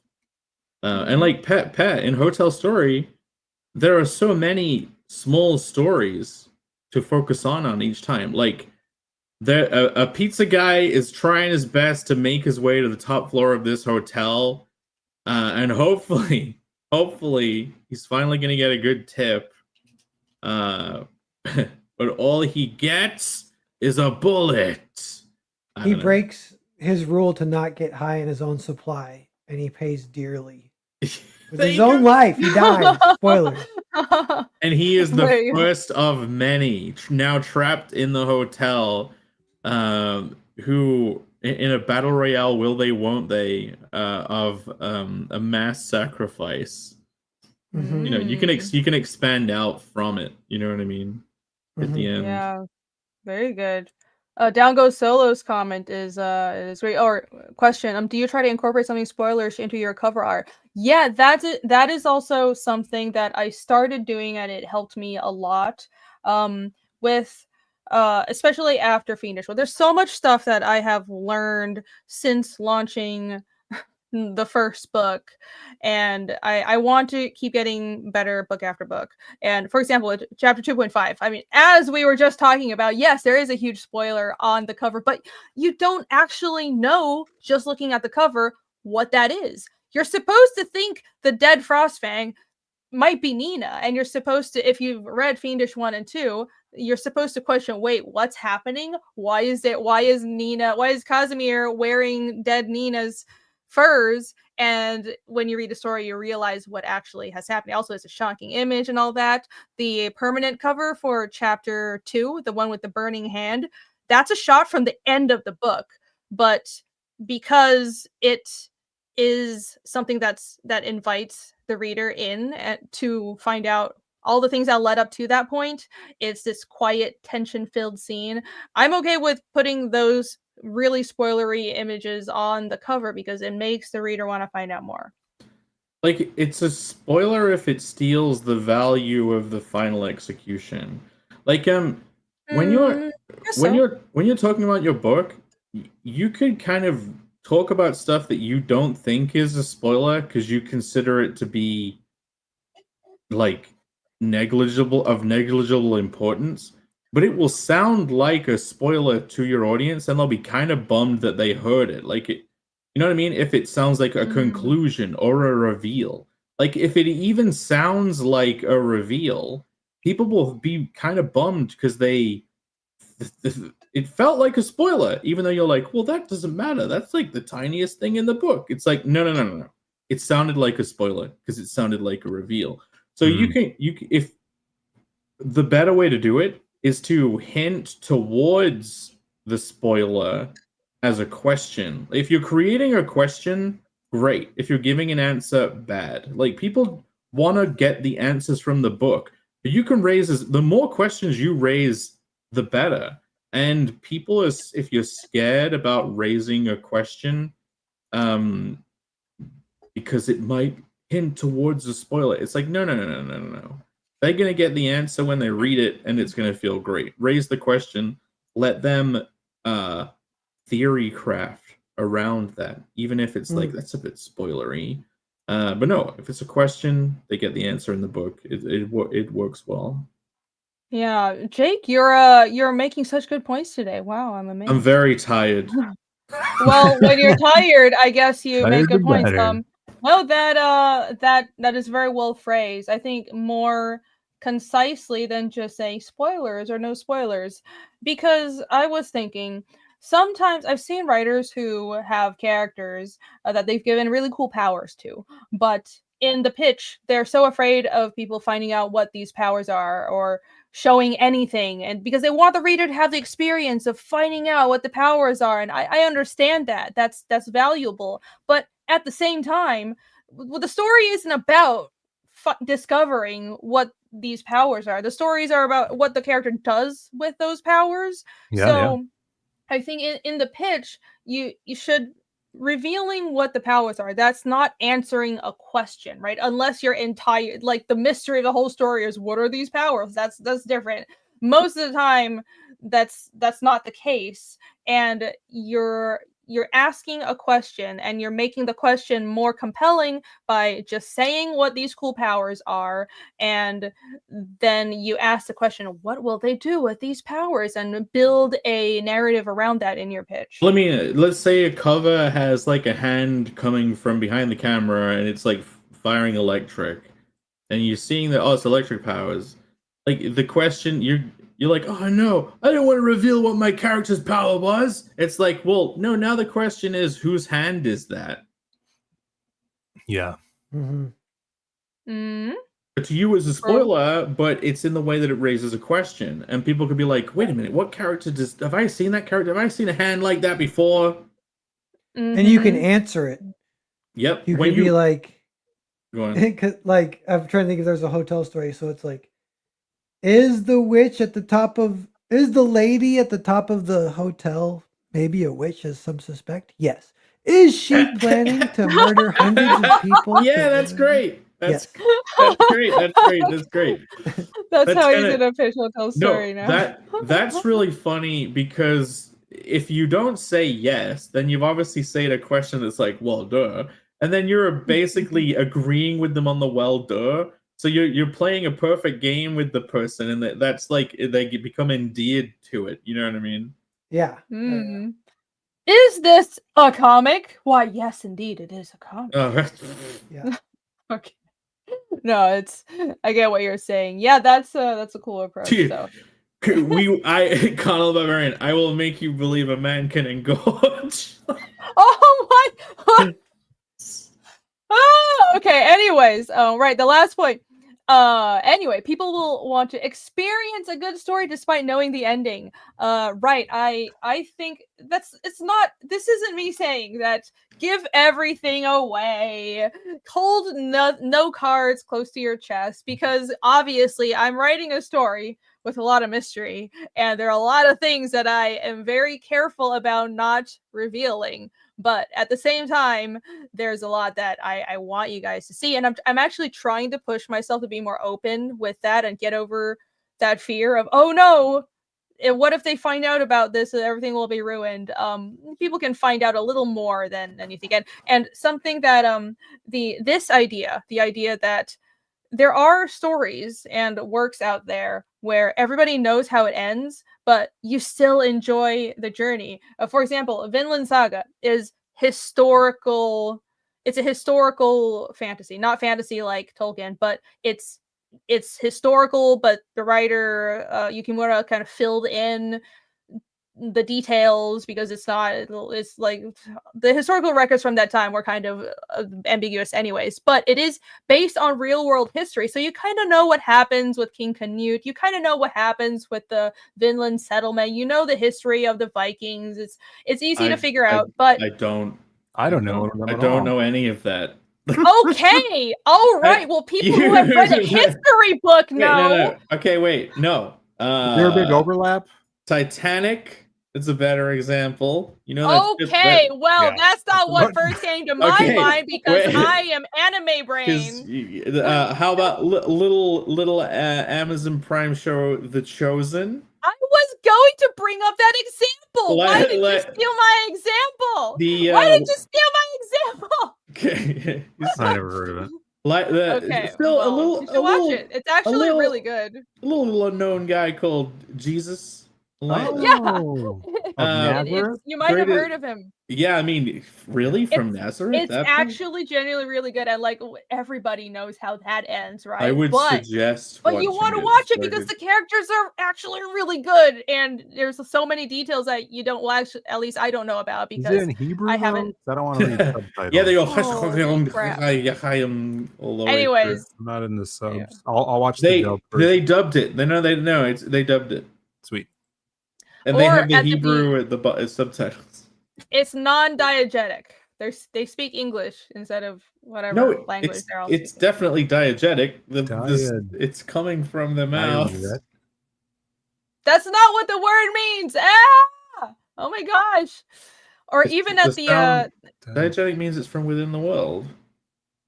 Yeah, but they're speaking English instead of Hebrew. Moromi says Cowboy Bebop. Now I could get into that. Do you know how Bebop ends at the beginning? No. Oh. Well, then why did you bring that up as an example? Moromi said Cowboy Bebop. Well, Cowboy Bebop is cool, but I don't think that applies to what we're talking about. To bring up the beauty of you could create an exciting pitch premise for a book where you sell it on the ending and you're talking about the journey to get there. It's like 20 of these 25 characters will die by the end of the book. It's like, okay, I wonder who it will be. I wonder if it'll be my favorite one. Or like this town's gonna blow up, or there's only 5 seconds of air left in the whole space station. I think most readers don't want this ending spoiled. Yeah. Right? But I understand what you mean on the story should stand. And this is a big part too of reread or rewatchability, where the story should be so good when viewers or readers come back for a second time, they should want to reread it. Yes. Even knowing the ending, and it should still entertain. I definitely agree on not sharing an ending unless it's like an actual part of the design of the book. But it's you could write a story where you show the ending first and then how you get there. I mean, there's plenty of stories that begin like that, which are pretty cool. I was gonna bring up My Hero Academia and Naruto both start with the main character basically narrating, so I became number one, and here's the story of how I got there. Okay, what's hilarious is Mike Barron did a stream today where he was literally calling out this exact thing as a bad thing. I mean, it worked for them. What was he saying? It was he commented on the character does a cool thing and then narrated a record scratch. That's me. You're probably asking how I got here. And then It can be done badly. it all very started easily. on a tender Easter morn 6,000 years ago, or something. Yeah, that's what's funny about Kick-Ass. It subverts that. He goes, by the way, that isn't me, and the Yeah, guy That's- dies. That's great. That's great. Yeah. True. Well, But I suppose most you're of the time it doesn't work. essentially, your story should be good enough where if people do know the ending, then it would still be a good experience. Which Phill says that makes rereads, rewatch. You should be aiming Yeah. for your story to have rereadability because that's how it becomes a keystone of the Western canon. The best experience is when they read it through and they're basically given shit tons of clues at what the ending might be. Like that's something people might hold the ending too close to their chest during the story and think, oh, it's going to be so cool because when it's finally revealed, they'll be so surprised and they'll think I'm so awesome. But no, you want them to have a theory that's at least has a 60% chance of being correct. Yeah, I actually think you want to aim for the reader should be able to guess how it ends. Oh my gosh, I don't want to go on another 15-minute tangent about Let's this hear book. about this.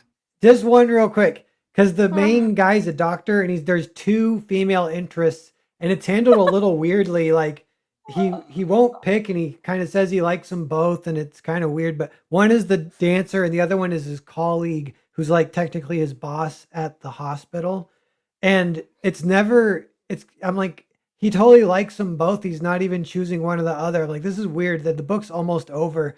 He's gonna have to choose one at the end. Like, what's even going on? And I was like, oh, one of them's the bad guy. And then but then as I thought that, the next page, one of the women ended up being the main bad guy. And I was like, all right, good twist. Like, I mean, I technically guessed it right, but I kind of didn't, I guessed it like right as it was happening, which doesn't count.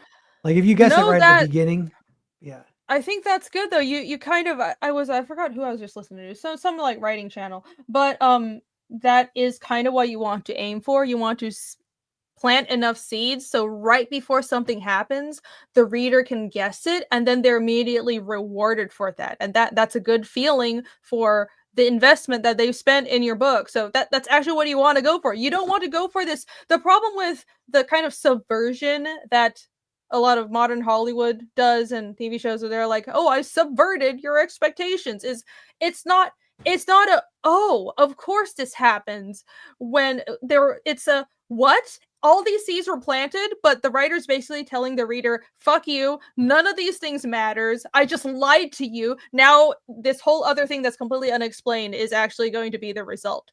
And that pisses people off because you're basically wasting their time. So you want people to be able to guess what happens a little bit. It's like the Kick-Ass twist, and there's a similar like lead you one way, go the complete opposite direction in the opening of Connell. You could that's great for right at the beginning because it's like you're trying to basically win people over as quickly as possible. And so they're like, okay, I guess I'm not gonna know, but I'm gonna have fun thinking about it. Yeah, and with this book, like it was funny because the only reason I guess the twist was kind of like this structural problem from a writer's perspective of like he kind of wrote himself into a corner. He's got two love interests, and there's no way to whittle it down to one before the story ends. Oh my God, there is a way. One of them can be the main bad guy. Did you say whittle? Yeah.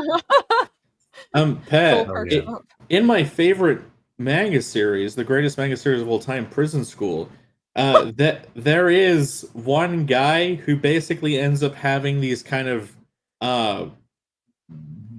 he's not dating them all, but he has like friendships with a bunch of different girls, and at the end it's like they all end up in the same room together, and they're kind of like, you've got to pick one, or so it's like one of those you got to pick situations.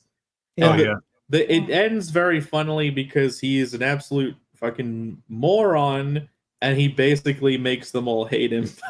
in that scene, how that scene plays out, and it's great. Nice. Yeah, Vaughn's book Phenomenova.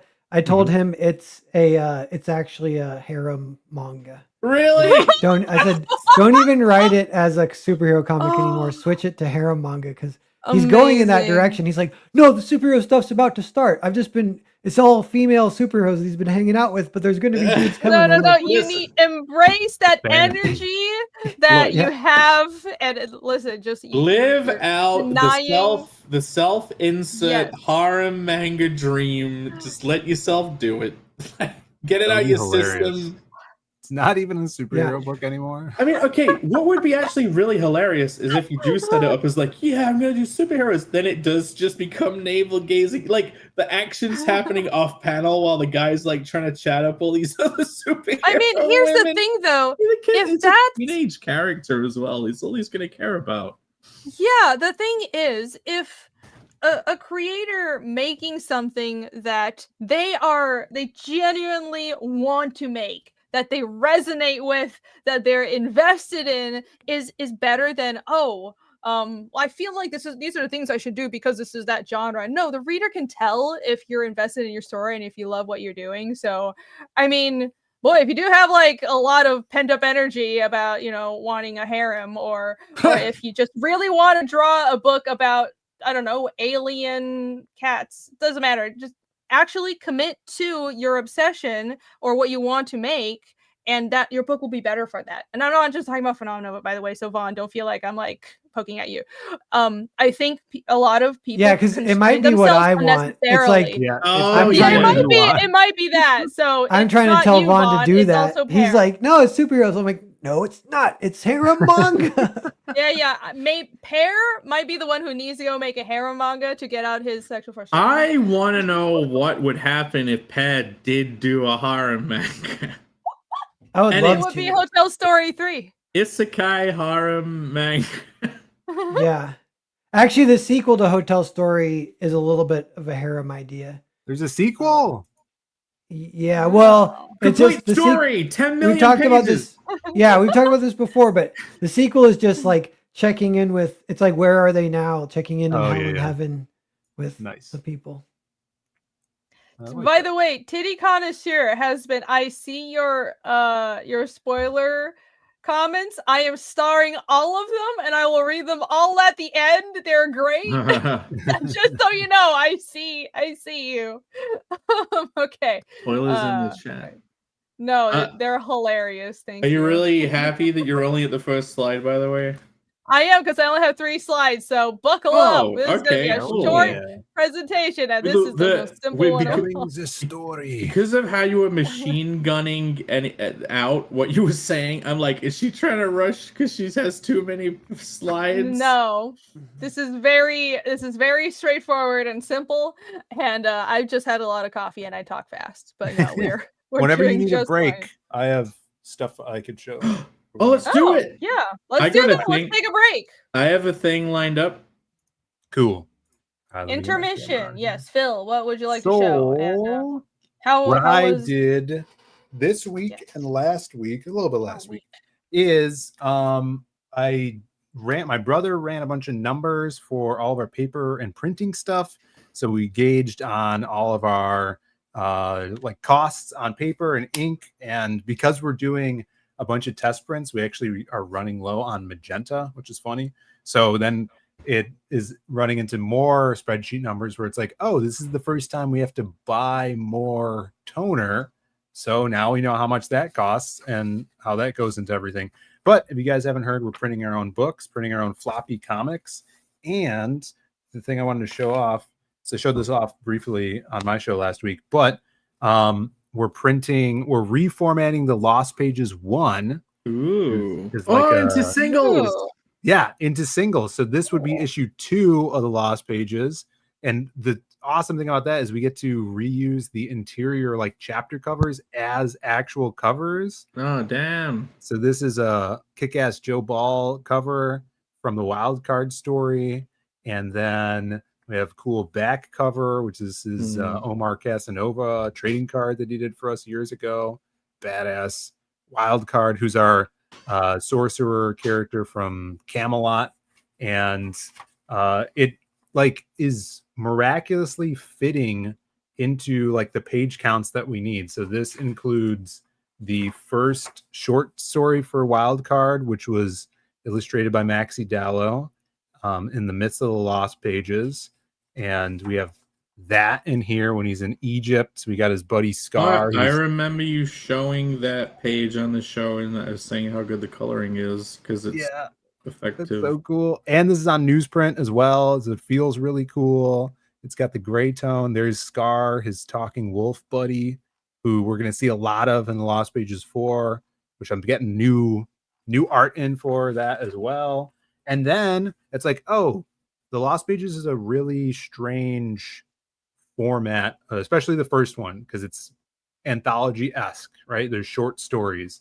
So I'm like, well, when we put this out in floppies, it might confuse people that the Lost Pages 1 says the silhouette on it. And the Lost Pages 2 says Wildcard on it. Yeah. So I whipped up like a little notated map almost, where it's like, oh, if I pick up Lost Pages 2, this one's about Wildcard, but I missed the Lost Pages 1, which is about the silhouette, and it gives a little blurb about them. Lost Pages 3 will be about Crimstone and introduce them. That's great. And then the Masquerade. So hopefully it's understandable and concise. You could see that it's the Lost Pages. And then another cool thing that just so happened to work out is the badass double page spread. Was it in the middle? Is It's it on in the middle. It was meant to be. It's Phill. in the middle. And I just ran issue 3 today as a proof, but I forgot them at work. And the spread is in the middle. It's meant to be. It's crazy. So I'm like, okay, if this is a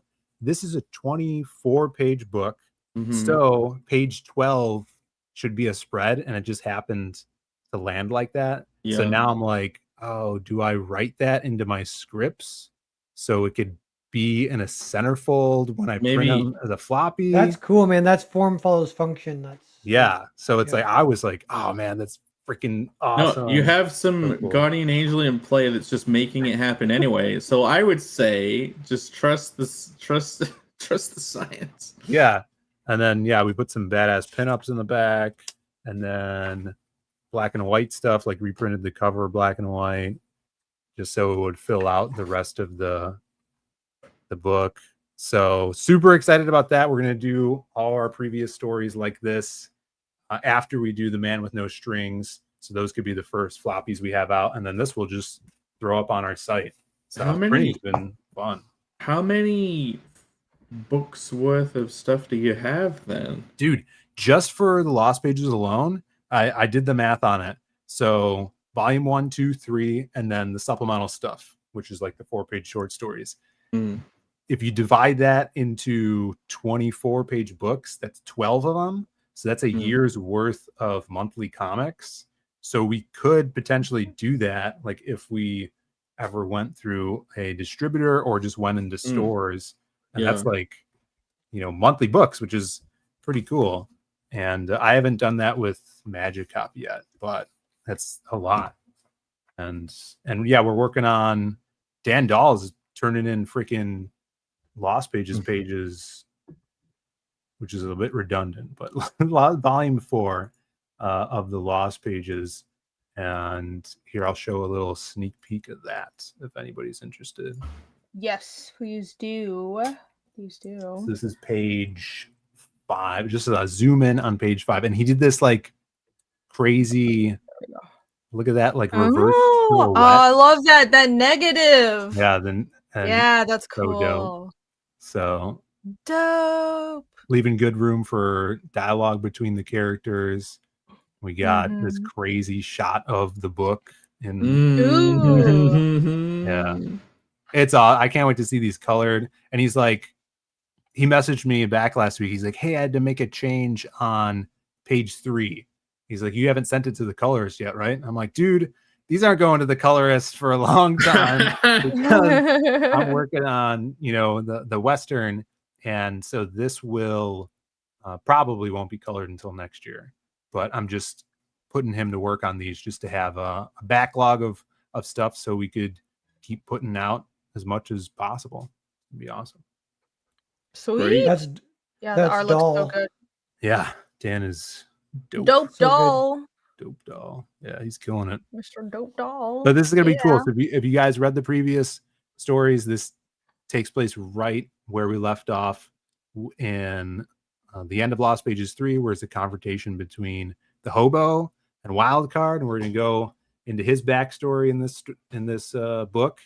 And as you can see, Scar's there with them as well. We'll learn a lot about these characters in here. They're very much like the heart of the Lost Pages, I would say. I like that. Spine, the ribbon and the spine. Yeah. How are you thinking of distributing the floppies? Like, would you do like get them all at once in a bundle, or would you actually just put them out once a month? Like, Right. That's yeah, I've talked about, because I mean these stories have been out for a while now in trade form. So I think we put 1 through 4, like issue 1 through 4, which would be the first volume, up on the site as a bundle, or you guys could grab it individually if you wanted as well. But if we did do something in the stores, yeah, I think pacing it out monthly, it's totally possible. You know, we have the capability to do it. That would just be cool. And then maybe, I mean, well, okay, go on. wait. How about you can get the bundle goes up to however many you would want to put up at once, right? 4 or like half of the whole thing. But then the bundle goes up and issue 1 goes up. You can't get the rest individually. And then each month you put an individual book up. But if people wanted to get them all essentially early, they get the bundle. Like that. Yeah. That, I don't know. Yeah, that would be cool. I was also thinking, like, oh man, what if we get into stores or like even local shops over here, because we could, you know, put floppies off at a better price point for shops, and then like I could print a promo poster if they wanted to put it in the window, and then maybe I could get like a really cool cover. If they buy 10 issues of this, they'll get 2 of the really cool rare cover by, you know, someone. And just like thinking of different angles to entice people to get into stores, or for just the store to want our stuff, you know, to start. Oh yeah, with. so that's seeing as you're printing them yourself, and you do all the fulfillment yourself, you could essentially just do a campaign of calling up every single comic shop in the United States. Yeah, and you can be like, we make our own books, and we're gonna be putting out a monthly book for the next year. We were wondering if you wanted to be part of that, and like, that's great. Send them all out to those stores. Yeah, the prospect of all this stuff is really exciting. So yeah, bundles to be save on shipping, definitely for sure. And yeah, I'm having a blast. Just putting this stuff together is cool to hold it in your hands, because it hasn't been formatted like this in the past. Yeah. The benefits of having a whole catalog and a ton of books like you guys do. That was great. Yeah, it's been yeah. That's what I've been doing, and really excited about that. Man with No Strings is almost at 200%, so thank you guys so much. Yes. Yeah, let me pull that up. 2 times $10,000, Phil. Yeah, who knows how much money that is? $10 billion. But here's the thing about this is that funding goal was for us to pay back all of our art, printing, and shipping. So now everything else is profitable. So we could put that into other projects and other, art to be done ahead of time. So the more we get on this, the better, because it's that cash money, which is great. Yeah, that is really cool. You have an in-house printer. At least, can you do perfect bound yet? You're just doing floppies, right? It's just floppies. No, what's interesting is I was talking to somebody about how you could do perfect bound, and I'm like, yeah, I wouldn't even know where to start. I'd have to look up videos and shit on that, but you could do it. And it's I think it's a different machine, but yeah, I think we're gonna stick to perfect bound. And if you click on that pre-order button there, you mean floppy? Yeah, this is zadecomics.com, by the way, guys. So go to that and click on this button. It'll go to the campaign. We are ending on Halloween night, so it's the creative block will be that Thursday, and then at midnight it'll end. So what we've decided here Great. is we're gonna take all of the bundles down and only have the newsprint versions up after this goes down. So if you guys want the black and white cover, if you want the standard paper, regular cover, now's the time to grab it. Those things are going to be coming down. Yeah. But, and that's what I think we're going to do going forward too, is like the standard version that we sell outside of pre-order campaigns is going to be the newsprint version. Cool. Awesome. Yeah, that's a cool idea. The Man with No Strings, fulfilling so many books, fulfilling in super short turnaround, a super short order. That's awesome. Yeah, I'm a little envious. Oh, look at that Michael Rushbrook sketch cover. Fantastic. Yes.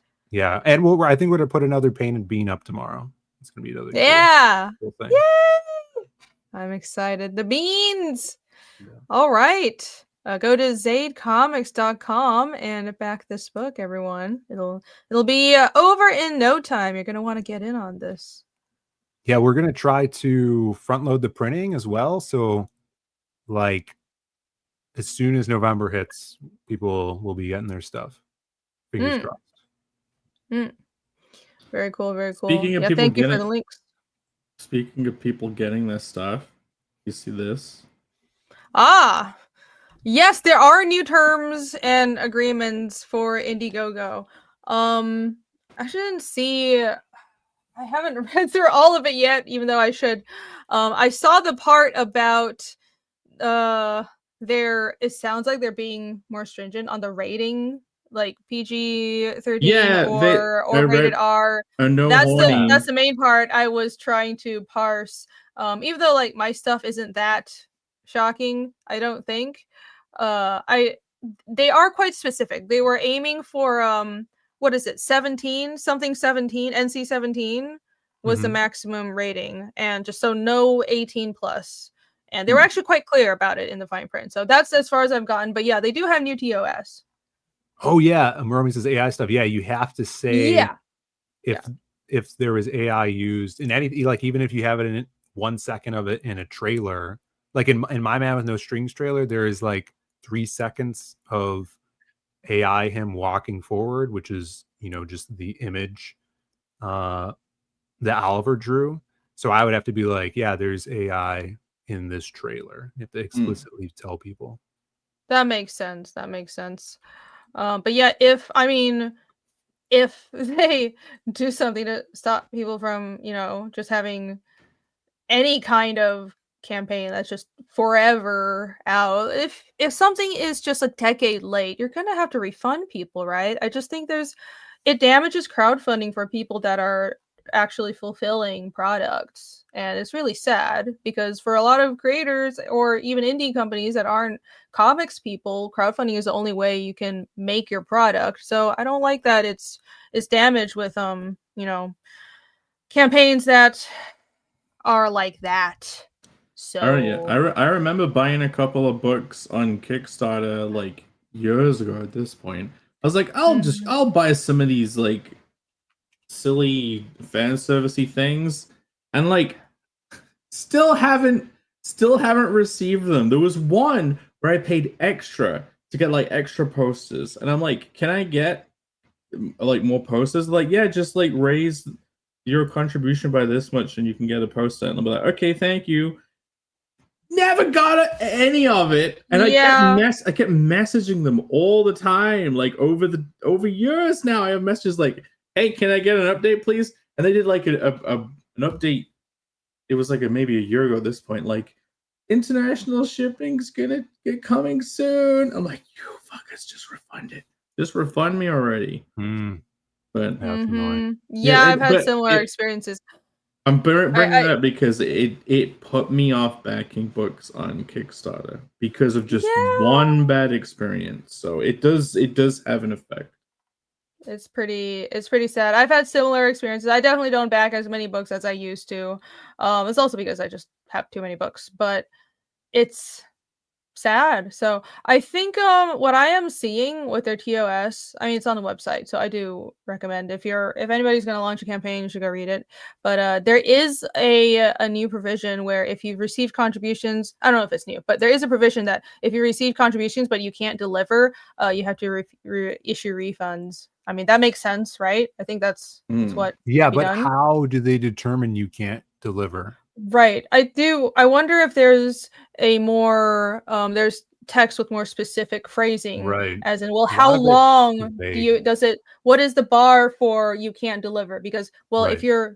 you're taking an extra month, that's not really being unable to deliver. But if it's 10 years, that's a real problem, right? Yeah, but the refund, like, what, they're gonna take the money from you? Like, No, refund will be banned, or it what? seems like they have like new disbursement guidelines, Oh, and they are switching to like Kickstarter way where they collect the money at the end of the campaign, and they have Oh. like a new system like Backer Kit does for Kickstarter. It's called like Pledge something. Pledge Manager. Yeah. That was like the only reason Indiegogo like had an up is people could Yeah. back multiple times. Right. So So people have these huge backer numbers. You know it's the same person like backing multiple Right. times. Oh, yeah, Come yeah. on. Oh man,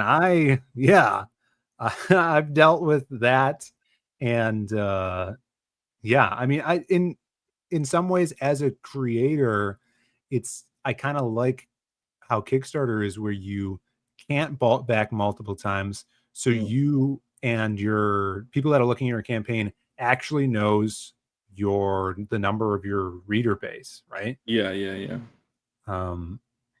It's not inflated or padded. I would, to use video game terms. Mm-hmm. Yep. It'll be interesting. It's a couple weeks it goes into play. I in a couple weeks. I have a video to switch to refresh the mind before we go back to the presentation. Yeah, well, I was about to say we can talk about something fun before going back to business. You guys seen this? You guys seen this? Get out of the car now. Play dumb with me. Now. That's yeah. Oh my gosh, that's great. So how that's awesome. How long until Nintendo sues Sora 2 or whatever? Like, of course. Oh yeah. Yeah, it'll be like tomorrow. I did see something like that. Did you see what I sent you on Instagram, Jake? Let me look. When did you send it? I could pull it up here. It's pull it up. Oh, the Pikachu ass? Yeah, hold on. It's Sora. This is a Sora. Pika That Booty? new Sora stuff is shocking. No, I didn't know this is what it was here. The dialogue. Oh, thank you, Henry Bemis. Appreciate it. The audio and dialogue and acting still fucking sucks on it. Listen to this guy. It's so badly acted. Listen. You know how fast you were going? Get out of the car now. Cause you said you're going. What? Now. Pretty funny. That was funny. That sounded like Pikachu to me. No, I meant the guy. Yeah, because Pikachu is easy to voice act. But the guys, you couldn't even tell what he was saying. He was like, "That's we're going, open door." All right, look. He sounds like the rest of the AI guys. Now, now this one's real. They uncovered footage from the past. I already don't believe it. Could be big if true. Good evening. I've been asked many things in my time in public service, but tonight I can tell you with confidence, the One Piece is real. Thank you. Wow. I didn't know that he actually said that. Amazing. This genuinely did look and sound kind of good. The acting is still a bit ropey, but the funny thing is, presidents and politicians already have a kind of jilted way of speaking anyway. Yeah. So if they're Good evening. I've been asked many things in my time in public it's pretty service, good. Tonight I can tell you with confidence. The old footage feel definitely helps too, because then it erases details. So good. Yeah, it's like if you did a AI Trump, it'd be like, yeah, that's how he talks, I guess. Yeah, there's so much footage of these politicians out there. It's easy to do these things. Sure. Yeah, Before we get into this degeneracy, What? before we get No. into this, hold on. Oh my gosh. Super chat, a TC for, he wants me to do that with the voice, so I will, for $4. Speaking of money, this stream needs a reading, super chat reading. I was not obligated to read that whole thing in a funny voice, but I did anyways. So listen, I want your super chats to be worth your money. Thank you very much, TC. And Chimera gifted 1 membership. Thank you. Wow. Nice. Appreciate it. This All is Bob Ross. Did you know Bob Ross, Irene? Yeah. I was Okay. not aware that he was an ass man, but I guess we're finding out now. Yeah. Let's drop a little sunlight right along this curve here. See how that makes it pop? Just a touch more yellow. There we go. Maybe a happy highlight right on the top of that cheek. You can almost hear him squeak. Holy crap. Slap the devil out of it. Holy I- shit. I didn't hear that one. Okay. Well, thank you for that. Phill was like, that line makes me think I shouldn't have shared. Almost hear it squeak. Okay. This is blasphemy. AI has gone. Well, AI has gone wild a while ago. This shit getting freaky. All right. Shall we return? Shall Sure. we return to wholesomeness? We scared Pear off with I don't think he saw it. off the Yeah. no. Yeah, he left a while ago. I mean, with our off the cuff, way off the target general conversation. Speaking of AIs that can fabricate yarns and tell a fake story. Yarn. Stop! I am going to remove your access to this freaking stream. Oh my gosh. Why? You know, I've Pear's been not there. even here, so Phill gets pumped up. Okay. Whoa, you made it! Yeah. Huzzah! You made it. All right. Telling the story. Right. So, how does the idea, the mindset, the concept of not holding back contribute to telling a better story? I think so. This is partially starts with things that I've struggled with in writing Fiendish, and part of it's kind of this self-fulfilling prophecy. Early on in Fiendish, when I did have cool ideas, and when I had reveals and aspects of the story that I thought were really interesting, I would hold them back, partially because I was very afraid of overloading the reader with world building. So that was one aspect of it. And the other aspect of it was being afraid of playing all my cards at once. So if you read book 1, there's very little Nanarsa. I don't really put the language that I built front and center, even though I had a lot of it at the time. You only see it in the 4 bonus pages right at the end. And the I drop a few hints towards the story.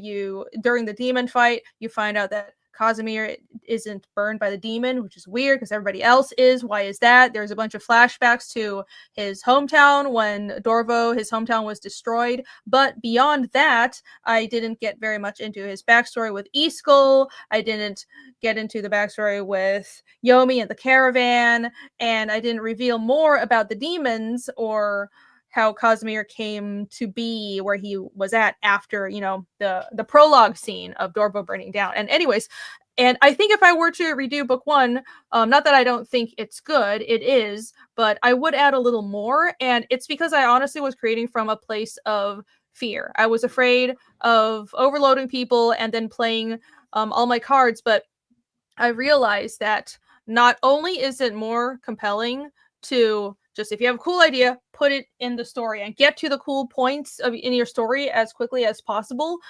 That's more interesting for the reader, but it also makes you a better writer because you have to trust yourself to come up with more interesting ideas.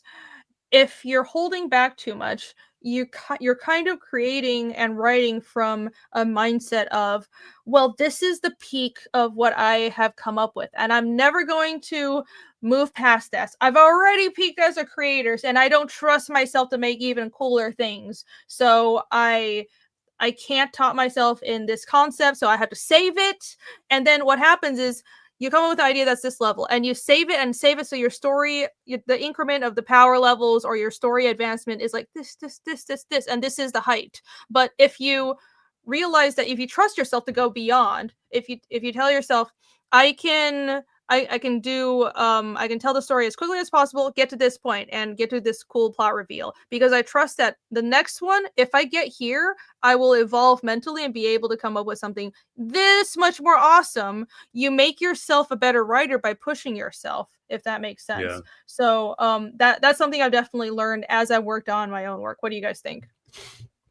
Yeah, I agree with that, especially because I mean, especially if you're doing a long series, right? I think Mhm. that really applies to it. You know, if you're doing something that's like a one and done, that might be harder, but you really want to pick and choose what you want to spoil for the audience. Do you guys ever get caught in, and I'm sure a lot of new creators do this, like you don't want to spoil aspects of the story because you don't want people to steal the ideas? I feel like a lot How of do you- creators do that. As A in little bit. they don't want to put the cool stuff in early because they think someone else will just copy them after they've already Well, I'm published it? saying like pitch wise, you know. Oh, Yeah, yeah. okay. Like I probably should have said this earlier, but Oh, no. it You just know, popped into my head. that reminds me, this sort of applies, but it's the old like enlightenment thing or self-help thing. They say abundance versus scarcity. Have you guys heard this? Just Mhm. trust in God, trust the plan. Mm-hmm. Yeah, like mine. It's a mindset thing. That's what they say. So abundance mindset versus scarcity mindset. So yeah, abundance mindset is like, hey, I got a million good ideas, and I'm not holding them close to the chest because I'm scared someone's going to steal them. I'm Yeah. not like saving them for the end of the story because blah blah blah. Yeah. So abundance is way better for multiple Mm. different reasons. Yes. Scarcity on the flip Abundance side is- is like kind of terrible. Then it makes you act like a asshole too. Kind You're of. It's just paranoid, fear. right? It's fear Yeah. all the way down. Okay. Fear, okay. paranoia. Fear. I know it's the fear is the mind killer thing. You will not make a good decision on fear. You will not be creative if you're in a state of fear. Like throwing the stuff out there as like a Hail Mary, it's like, okay, it is, let's just do it. Like that is liberating. It's not just to Yeah. just believe in yourself. It's like it Okay. will make you more creative, I think. Yeah. I think that is the viewpoint of operating without fear is a really great starting point, because we've been talking about how you shouldn't spoil everything about a story, but what do you decide, not just moving past spoilers, what do you decide to hold back on, and what do you decide not to hold back on? And I think the key is to make a decision based on what's best for the plot and what's best for the character development. If I have an idea for a fight, but the character development between these two parties are just not there yet, me having a cool idea for the fight but throwing it in just because I have that idea doesn't make sense, because it's not good for the plot of the story. But I'm not operating from a place of fear. I'm not afraid of giving away the idea, so that is the correct decision. But if it was possible for the cool thing to happen, but I don't want to reveal it, or I don't want to put in a story because I'm afraid that I'll never top it, that's the wrong decision. Mhm. Yeah, like for me, in Connell specifically, there was a time when I was trying to think of stuff to put in because the stuff I've got to get to, but I've got to get through this first, right? And so I was thinking of stuff that was essentially just junk. It didn't mean anything. It was just either lol random or just for fun. And it was like, this sucks because it has no weight. Gravity doesn't mean anything. So in that situation, it was, we'll move some of those things forward. Now this all does mean something. And I was very happy with it. if you're basically holding things off and then you're like stuck for what to do because you've got to generate some filler, essentially, it's a good sign to move some of that stuff forward. Like, Yeah. Yeah, if you're getting bored, that's a bad sign. That means you can just cut all that out and move forward. Phil, what was the point that you made of the first one? It was the I fear was of just talking about people. like pitch, like being afraid to pitch spoilers Yeah. because of paranoia that your ideas will be stolen. Okay. Here's the thing, and again, it's abundance mindset, but it's abundance of your own skill, your own ability. It's belief in your own. You should be making a story that only you can do in the way you can do it. Give anyone else the story of it's a guy and his dingle dang can shapeshift. The only person I think that could do a better job than me at that is Harry Partridge, and he's like top of the creative tower. Right. Like you should be doing something that you believe only you can do, and that will make you confident in it. Yeah, that's absolutely true. Very well put. If you feel that if you told someone about the book and you think just hearing about an idea from it means anyone else out there could take it and do it better than you, you probably should do something else. Sure. Your story should be something that only you can tell in the way that it should be told. Okay, I'll go for this. Like, I mentioned about this Thomas the Tank Engine parody thing that I want to do, and I've been mentioning it for a long time, down to like specifics about how the vision. I believe I'm the only person that could do it. That could actually do this well. Is that the one you were calling Thomas the Crank Engine? No, I was cranking it all the time. I like how Jake has no in between Harem Dingle Dong book and Thomas the Tank Engine. Okay, wait. Phil, do you want to know the working title? Oh my god. Do you want to know the working title? Yeah. Here we go. Hank Engine. That's it?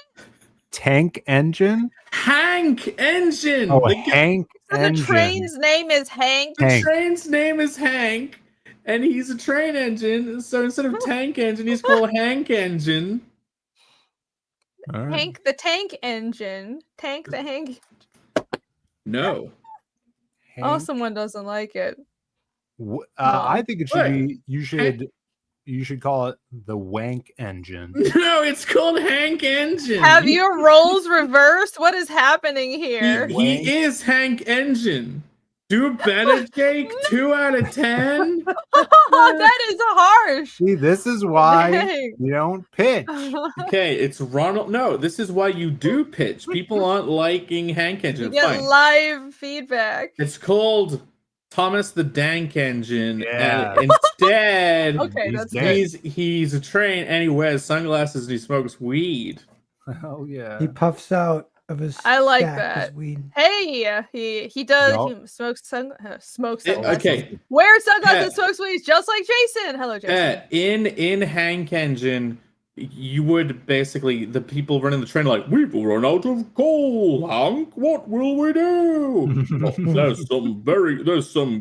There's a plenty of sacks of hay over there. Maybe we can run the tank on hay. And then it's like Hank drove around the island that day, and for some reason, everyone started to feel really good wherever his smoke would shunter, like because he's got freaking weed smoke coming out of his chimney. Because it's weed. Very funny. That's not Hank Engine would not be that. That fucking sucks. I hate Dank Engine. Phil just hates everything. I say go for it, Jake. Don't let your dreams be memes. I have a formula. Make it happen. It can't be in a comic though. I think it has to be animation. You can do that. You do like 3D stuff. Oh yeah. Go for it. Yeah, people were asking why Jake to it. and Pear haven't teamed up to do more animated things together. Because if we started, we probably Savage. wouldn't stop, and we have comics to do. All right. Aww. That would be easy mode. That would be easy mode. We're working on hard mode right now. No, for The real though. collaboration is too powerful. I genuinely do feel that. The comics comics is the hard mode. Like it really Oh is. yeah. I mean, you guys would make some awesome stuff, though. Can you imagine? I don't It'd be know so if much fun. I actually don't know if we're creatively compatible. Really? You guys can figure it out. We think really You oppositely. It might You work. need to Jake would want to put compartmentalize. puns everywhere, and I'd be like, dude, enough with the puns. Well, you have to just part of working together is some people just aren't creatively compatible, but if you can recognize what your strength is and be realistic about what the other person's strength is and delegate accordingly, most creatives can work well together. But there are exceptions. Cool. Yeah. All right. Well, Jake doesn't want to work. Sorry, I brought it up. Also, you don't have time. Don't put that on me. I'm working on some animation with Jared. Joking. I already You guys have both have comics to do. He has a great animation buddy. He already has a creative boyfriend. I already have a Jake. Sorry, Jake. I want my comics, so don't get distracted, No, guys. He has a twin flame already. Jared's No, the we've best. already seen the fallout. You guys remember Weapons? Oh yeah. Way to bring that back up. Oh, opening Oh, that. I meant to do it earlier Okay, in you the might. show. I stand corrected. You might be right. Yeah, don't work together. Wait, no. Stick to your What would comics. happen is we'd be in a discussion about what to do, and I'd be like, "Yeah, but like, why does anyone care about this?" Right. And his eyes would glow red. Doing the jerk off motion with your hands. Holy crap. Yeah. Yeah, but don't you think this is really no one's gonna care? You guys are gonna fucking love Hank Engine. You don't even know it. There you go. I'm I ready for look it, forward to it. Weapons was made by Jacob Merritt. No. You did. Were you? If you were here for last week's episode, Jake almost got Pear to strangle him because he said because of a disagreement over weapons. It wasn't that serious. But we it both was- liked the film. Yes, that's the funny part. You both liked the movie. That's the best part of it. Yeah, I think I'm over it, but don't Yes. test me. Okay, good. Never seen Pear this genuinely insulted. He felt betrayed because we saw the film as good for different reasons. Yes. Now that I think about All right, let's not get into it. Let's not get into it. It's dangerous territory. At least we both love the Jurassic Park novels. Oh yeah. You can bond over that. Yeah, Bond that over was and not make a up. rare not betrayal from Jake. That was a good one. Yeah, right. Oh, Real. oh my god. Oh, I can't. All right. Okay. All right. You guys ready? Was there something else I wanted to say? I can't remember. No. I don't think there was. Um, Wow. I Well, gotta go in guess like I 20 will minutes. think of- Too bad you're staying. You're not going anywhere. We had to finish the Where show. does it go? Okay. You gotta go to bed. All right. Why the fuck? You know you don't need to go to bed. You're not going anywhere. There's Okay, a all lot right. of letters on this slide. He's gotta put his Oh, ghost I'm to bed. sorry. Is that difficult? Like goats? Ghost. Committing to your Closet ideas. The Holy Ghost. Right. So, committing to the idea, another aspect of not holding on to things and / embracing spoilers, but this isn't really talking about spoilers, is committing to the idea. And this is also something that has helped me in my creative process, and I'm trying to put it into words when it's a mode of thinking, right? And committing to your story ideas is also part of not holding back too much. And what I mean by that is I realize that you can have the most basic tropey setup for a story. That doesn't mean the story will be boring. That doesn't mean it doesn't work. Tropes exist because they work. And some writers and some stories can catch lightning in a bottle and break tropes and come up with story structures that they're just never seen before. But I don't think that's necessary. And I think a good starting point is actually starting with what works, starting with tropes and setups that are well understood, but then just committing to that. And when you commit hard enough to a very basic premise or a simple premise that's tried and tested, like the hero's journey, or fantasy main character has a tragic backstory. Haha, that's exactly what I did. Then, but you commit to that and you don't treat it as this is easy. I'm using this basic structure because it's a trope, so I'm going to gloss over it and I'm going to do what everyone else has done. No, you commit to it and you make that tragic backstory as tragic as possible, and you make the readers really feel for the characters. You make it feel real, and you commit to the greatest extents of what that means psychologically for a person to lose everything, and you live in the world, then it becomes investment worthy for the reader. And the examples I gave here are I can also think of many anime and manga characters that are tropey, that have arcs that have been done before. For example, it's very obvious that the major shonen series kind of all build on each other. You have the first generation of shonen like Dragon Ball and Faceta North Star, which is even way back when, and then you have the second generation, roughly Naruto, Bleach, and then you have the modern ones that are One Punch Man and My Hero Academia and a bunch of others, of course, but they all build on each other, and My Hero Academia and Naruto have similar structures, but because the writers do commit to the story, and even though you might know what to expect, even though you know this is a shonen, you know all the shonen tropes, it's entertaining because they're treating the story like they love it, and they're not holding back just because there's a basis that's a tried and tested base, if you know what I mean. Tanjiro, who's the main character for Demon Slayer, and Midoriya, who's the main character for My Hero Academia, they are both somewhat on paper, they're both standard good kid protagonists. Their characteristics, their most outstanding characteristic isn't that they're the strongest fighters ever, or they have some super interesting superpower. They have some abilities, but they're not born special. Mostly they are special because they have ridiculously good hearts. They're pure of heart, and they are just the most pure and kind people in a harsh world, and that is how they stand out, and they change people's hearts and minds because of that. And because the writers have committed to that, that makes the story better. They're not treating it as, oh, you're goody two-shoes, so you're boring. No, it's tested again and again in the storytelling, and they come out every time winning with the mindset that they hold on to, that they were built to have, right? Does that make sense? Mm. Mm-hmm. Mm-hmm.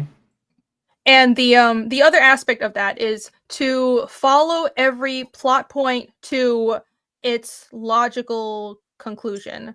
I feel like that kind of ties into, I kind of covered that already, but yeah, like a tragic backstory might be common, but if you push the details as far as possible, then it becomes investment worthy.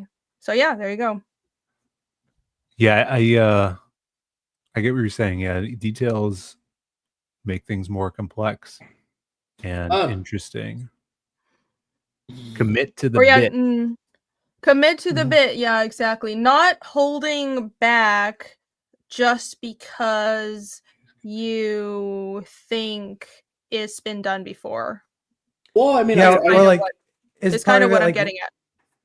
Ramping it up further than you might think too, a little bit. Or... Yeah, definitely. Instead, like, if you're doing a stuff, like, do the more obvious stuff early, and then you can take it to somewhere even better. Like, okay, character is hoping to power up one day and do a cool thing. It's like, okay, so what, you just do 10 million volumes of them slowly building up power, then right at the end, they finally transform. Like, no. Have them transform early, and, like, they fuck up whilst being transformed. You know, maybe they, like, destroy something by accident because they weren't able to use the power, or maybe it, like, cut off super early, And so they only had like 3 seconds of the power. And then they're like, well, I got to do it longer than that. So then it ratchets up because like they'll transform again and again and again and get better and better at it, or like transform bigger. You know what I mean? Like, Yeah. Transform bigger. Don't. Yeah, I mean that like throws a wrench into things as well, and it creates that uneven plane or like roller coaster ride, right?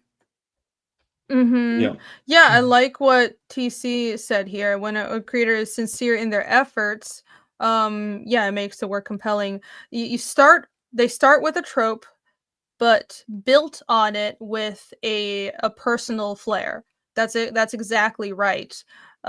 Working with tropes doesn't mean you stop at the trope, and it doesn't mean you don't build on that and push it further. That's what I'm trying to get at. I mean, yeah, if the story you're telling seems like it has a logical conclusion, imagine getting the midpoint instead of end point, and your end point is like galaxies further than that midpoint was. You take it to a place no one ever expected past the logical conclusion. Yeah. Jarrah said, commit to the bit and don't be embarrassed by the genre, right? Don't be embarrassed by anything. That would be operating out of a place of, I guess it's a kind of fear. It's more shame. If you're working in a genre and you're embarrassed by it, then why are you working in the genre? If you have come up with a character and you're embarrassed by how you built them, then why'd you make that character, you know? It's a terrible mindset to have when you're creating art. I am. Well, any other points? Any other ideas towards how people can not hold back in their storytelling? Nope. I wonder, how about this? Let me pose this question to you. Now that you have, let's say you're doing your long series like Fiendish, are you pitching volume 1 differently now that it's out and available than you did back in the day when you were first working on it and it wasn't even out yet? Like, obviously our stuff's going to evolve, but should we be open to even more spoilers now that there's a large part of our reader base that have already read this stuff? And I would say I'm definitely, bless you, am pitching it differently, mostly because I think I've gotten better at talking about my story, but also my pitch now basically just goes through the whole first book. Like, I spoil the whole book, and I try to drop a little line at the end that hints at what comes next. But yeah, I just tell the story. I summarize the first book in its entirety because that's supposed to be the pitch for the whole series. So that's the pitch now, and I'm not worried about spoiling it at all. And the longer the series goes on, the more open I am to just revealing things. If you go read the chapter 3 preview, the 15-page preview I have on Global Comics, and it's also on the website, there's a lot of things that are, well, there's like a couple of things that are revealed just in those 15 pages, and I'm not worried about that being too much because that's a lot of preview pages to have for a comic for free, but there's more stuff that you don't see yet, and I'm very confident that the wow factor for that will be even better, and I hope that'll just grow as the story continues. Yeah, it's always gonna evolve. Oh, thank you, TC. Hell yeah. You should see the rest of the book. And then the next one day. Oh, the next one is just gonna be even better. I can't wait for book 5. You guys have no idea. It's been a little hard to get through drawing book 3 because I want to be on book 5 already, but I need to get through this book. I need to deliver this right now. But yeah, I think that's a good place to be at, though. You have to be excited about your own story. Yeah. What about you guys? Have you guys been evolving the way you pitch your book and been revealing more, for especially if you guys have been doing long form stories, specifically for Phill, I guess, because you're the one with the most long form story here, right? I guess Earthbound counts too. Yeah. No, for sure. I mean, I feel like Lost Pages is a very difficult, especially as a series, difficult to pitch, but it's always going to be evolving, because that is like, there's still 3 more books to get through until the end, like volumes. But for The Man with No Strings, it's going to be a very different pitch once we get into the series and once people read the first book as well. So like at the end of the year, it's going to be a totally different story and story wise, because you'll understand the character and who he's after, and all that's going to be answered in book 0. But it's also going to pose questions like, his loved ones have been taken from him, but to what extent, by who, and why, is going to be more questions that are going to be posed. So it'll still be very pitchable, but yeah, like you said, as the series goes on, your pitch is going to evolve with that, and I think that's a good thing. Right. Hey, TC, do you really not want a main character whose catchphrase is "It's time for some hanky panky"? And then toot toot. Oh my gosh. Toot toot. I can't. Yeah, that's Hank Thomas the Hank Engine. Hank, he's just called Hank Engine. No, it's Thomas the Hank Engine. It's just Hank Engine. It's a brainworm. Hank Engine is a brainworm. You'll see. Nobody who has watched this stream will be able to forget it. You just wait. They'll be traumatized. They'll be burned into their brains. They're already doing stuff with it. You do not understand. The crank engine. The crank engine. He's cranking all the time. Hey. I'm gonna crank it up. Heck yeah, Alex, for $2. Thank you very much. I'm wrapping up the meme and bonuses. Thank you. Hey. Yeah, I mean, I suppose I haven't really talked about my week. I just complained about my kitchen and duct taping drywall. I suppose I could do that, even though my week was really not that interesting. What happened to you? What did you eat today? I want to know what you ate. Ugh. What did I eat today? I had chili. That's it. And a lot of coffee. I had chili too. What the fuck? I had chili 3. What? Wow! Amazing. What it's did you chili eat today? season. Today I tried keto today just for the first day. Of course, he has What'd the you eat? weirdest That answer. sounds delicious. Is it keto chili? It was disgusting. I don't know. Yeah, so I ate a couple of. I don't know. I didn't eat that much. I was hungry all day and I was feeling like shit.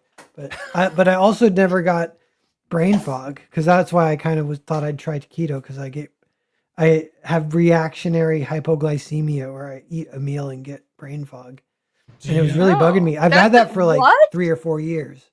That's a thing? I've never heard of that. I thought that was just called itis. Yeah, I mean, I think that's what it's called too. But I got it bad. I got it real bad.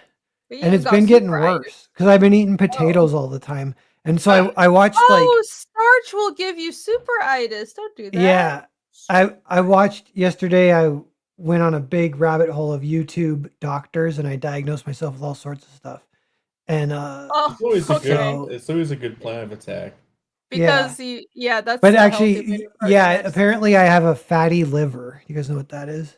There's no way you have a fatty. What does that mean? What is that? It's because I am in a vicious cycle of insulin bouncing back and sugar crashes that makes my whole body insulin resistant. What are you eating? How is that? Just potatoes, just constant potatoes and then sugar crashes. Oh my god. Yeah, so potatoes are mostly water. I'm not a nutritionist. You're on the Penn and Teller diet and you're not even fat. I don't know.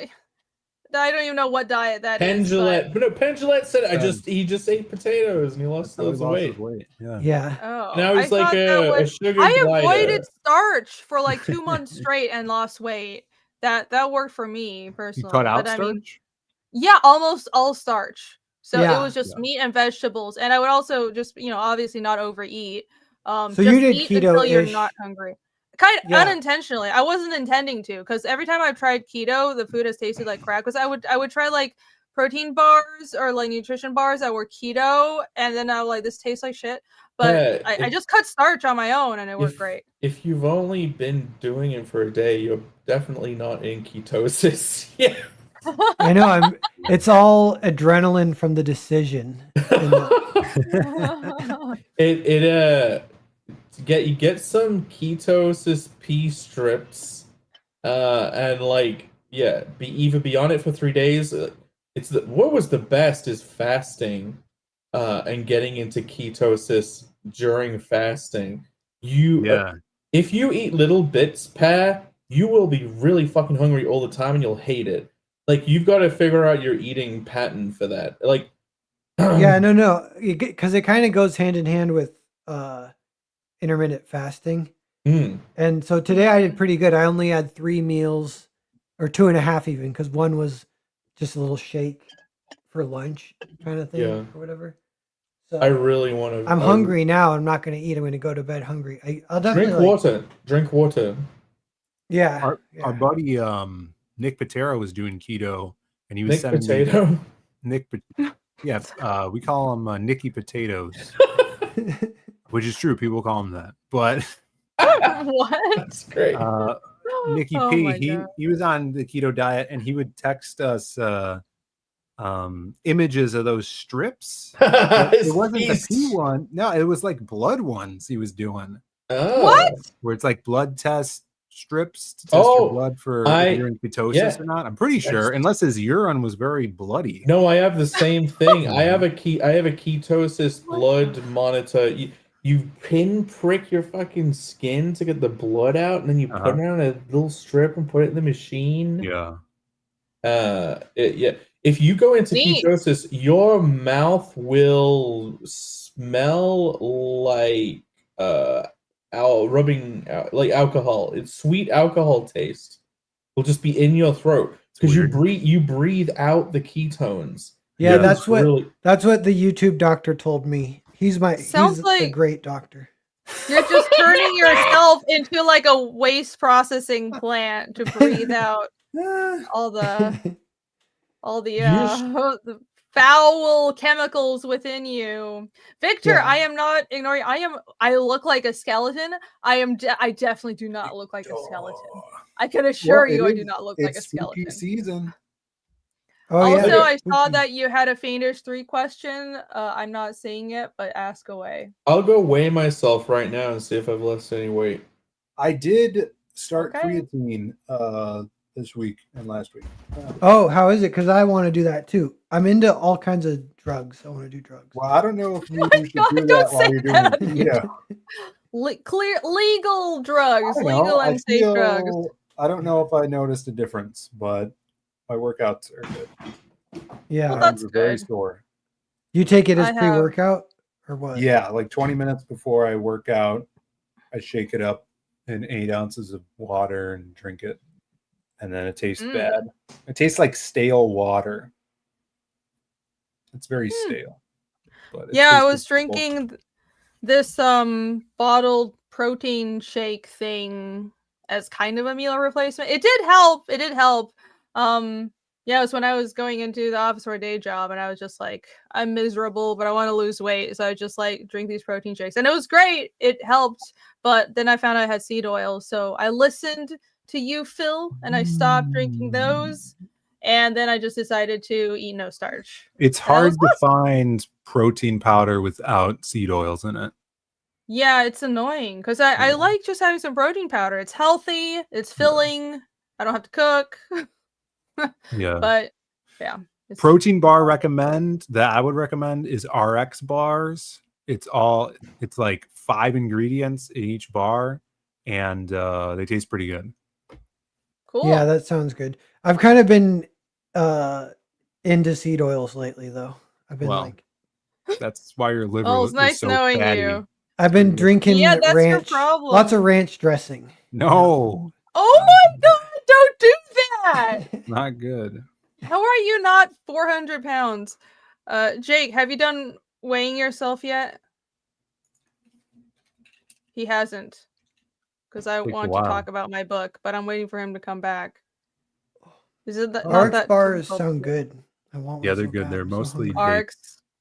RX bars? RX Okay, bar. Yeah, okay. I'll they're good. try that. Yeah. I'm at the store. Pikazu cooking is good. I cook like a cave woman. Oh yeah, people were asking what happened to my kitchen. Right. So I was noticing intermittently little bugs coming out of the, I mean, listen, people were like, "Oh, do you live in a fucking pigsty?" No, my house is very clean. I'm a neat freak. But you see, I have this problem called living in Georgia. So there is no avoiding bugs. And also my backyard has like is surrounded by trees. It's gorgeous. I live in a super tree-filled foresty area. I love it, but that also means bugs. I can't even go out into my backyard because the minute I go out there, I can all I need to do is walk out for like 30 seconds. I'll have like 5 mosquito bites.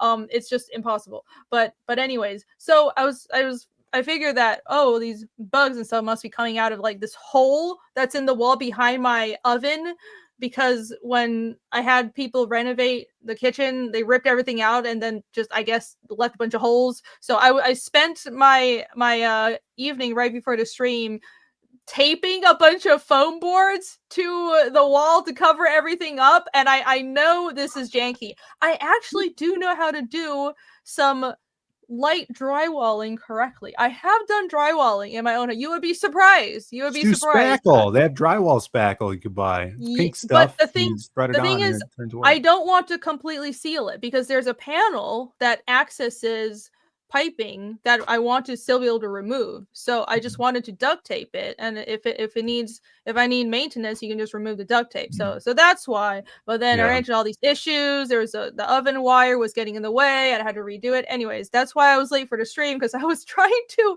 figure out how to seal up this space. Yeah, up here we call anyhow. that the bug hole. You found the bug hole. Oh, that sounds like it means something I don't want to know about. You're not supposed to find the bug hole. You need TP for it.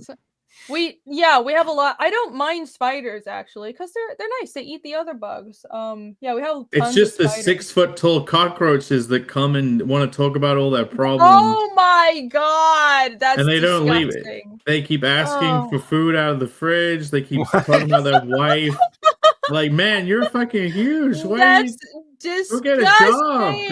Disgusting. I do not have 6-foot cockroaches. That is, if I had 6-foot cockroaches coming out, I would have burned this house down. They come out and say, "Hello, I am the 6-foot cockroach." I am my wife. My wife. Anyway, he is a bitch.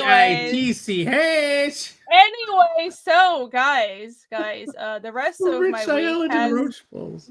Anyways, the rest of my week has been working on Fiendish and promoting the Kickstarter campaign, which speaking of, by the way, what I have on screen, what I had on screen for like the last 10 minutes, this is the website. Of course, you guys know it, you love it. It's a beautiful Fiendish website, and you can see I have the links to the Indiegogo and the Kickstarter, which are both available for backing right now, even though the Kickstarter is the live campaign. The Indiegogo has ended its live funding, so there are some covers and some things you can't get on there, but it is in demand. So I intend to keep it in demand until we go to print next year.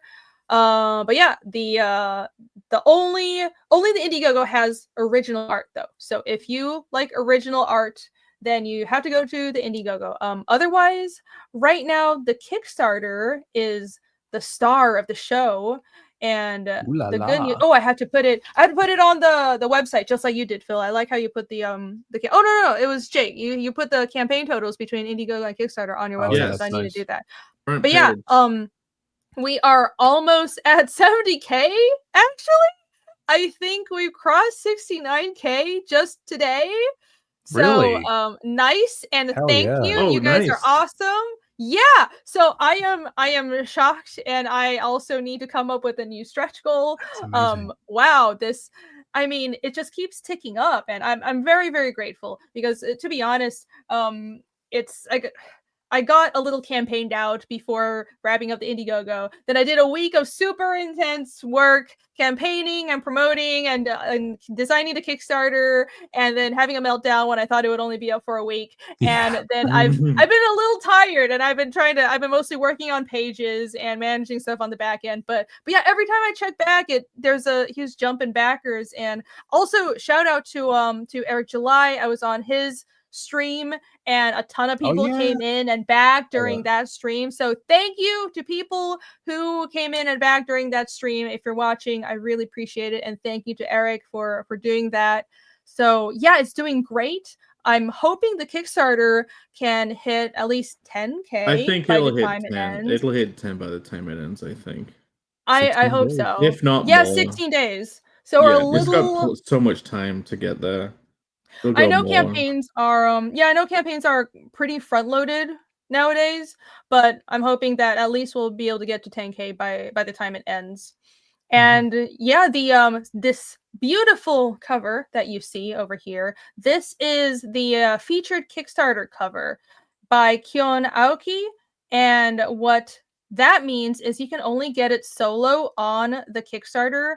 If you got the Give Me Everything big box bundle on Indiegogo, you do have this cover included as a treat just for people who back that big box tier. But if you want this cover on its own, you can only get it on Kickstarter.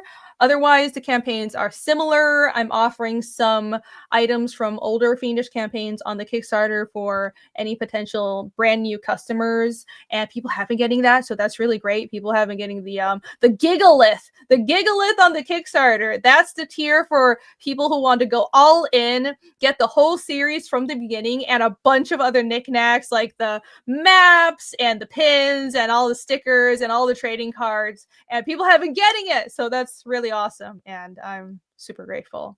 So yeah, there you go. Sounds like the Gigalith was a good idea after all. Then it was a good idea. You know what, Jake? You have to take credit for everything. Some people don't like making. Some people don't like making money. Like, oh, no one's gonna get it.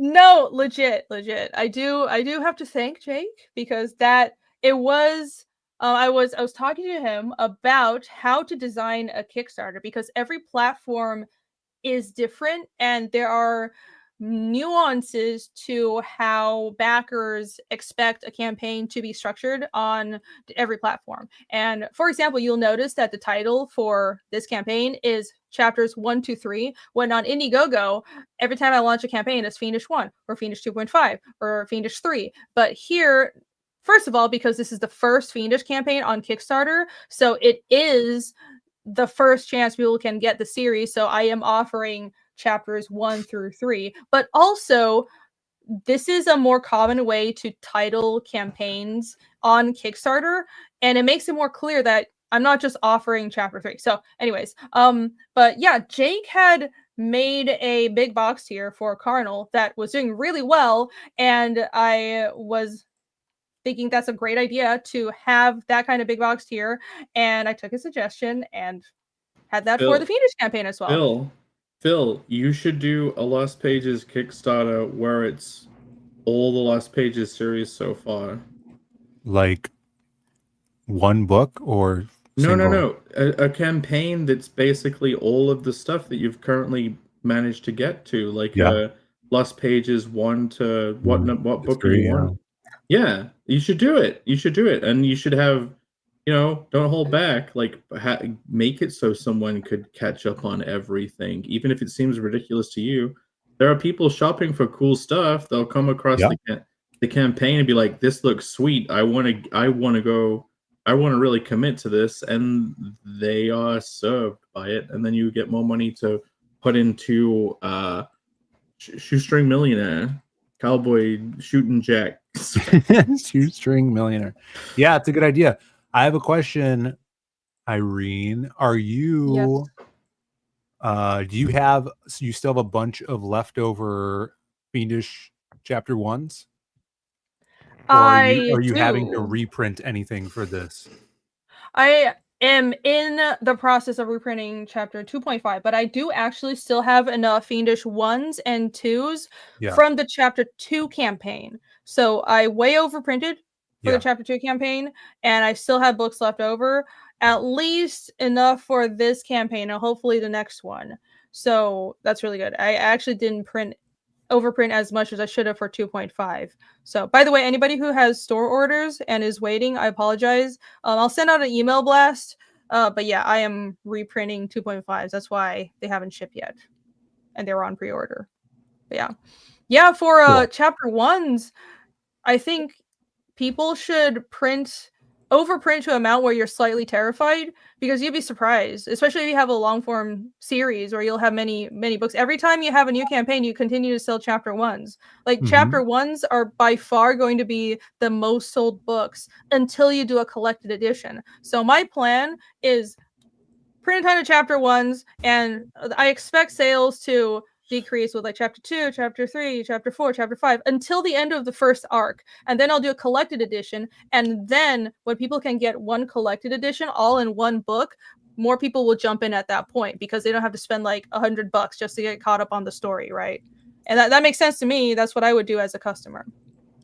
So I would overprint the most on chapter 1 and all the collected editions. Yeah, right. Yeah, I have a bunch of collected tomes still, but now I'm out of volume 1 of the Lost Pages, so I'd have to reprint, which is fine. I mean, yeah, if we did that, you could go back to reprint that. You could do it with the problem launch. to have. You could do it with you could launch all the singles that way. Mm-hmm. And you could have basically the singles and collecteds and whatever original volumes you have left. Yeah, that's true. Oh yeah. People are gonna love Hank Engine TC. Just you wait.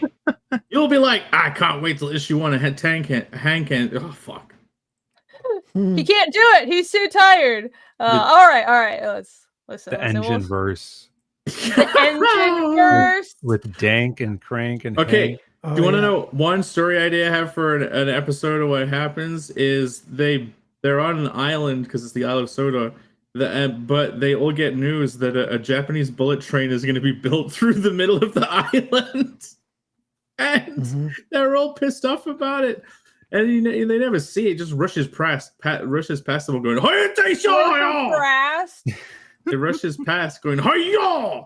Every time. That would be pretty funny. What? This is Hank and his crank buddy. This is one of the conundrums that the engines face in Hank Engine. Oh yeah, that's good. I like that. It's like one of those. They're gonna build a highway through a little quaint village, but it's a Japanese bullet train. But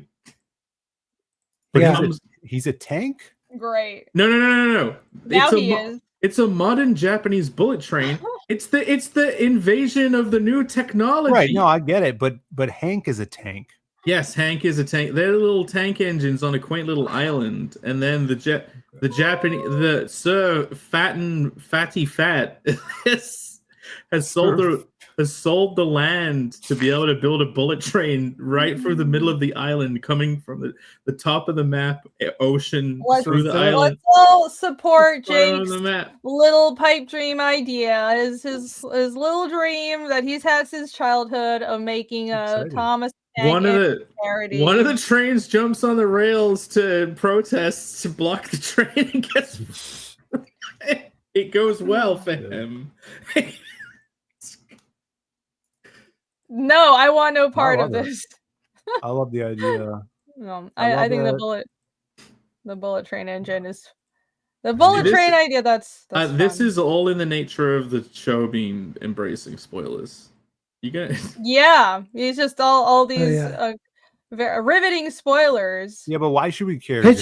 Jake's right about pitching live, though. It does help.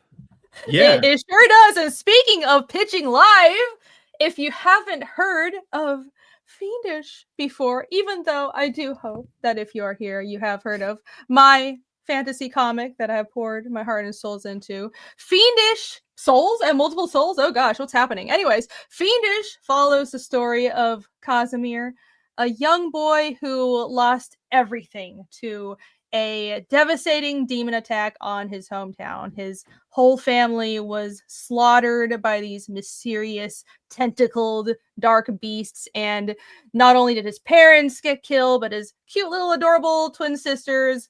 Absolutely horrifying. And his older brother, who he's very, very close to, died protecting Casimir. And you can see that in this little preview graphic that I made. These are panels that I cut out from the comic. I'm very proud of this little scrolling preview thing that I made for the Kickstarter. But yeah, his brother that you can see there gave his life to save Kaz, and the last words that Casimir's older brother told him were to run away and never come back. So that's what Casimir did. He ran far away, tried to forget about his past, and became this grumpy hunter in the woods who had a weird backstory about tentacle demons that nobody else has seen before, and everybody thought he was kind of weird and crazy because he must be making that up, right? But no.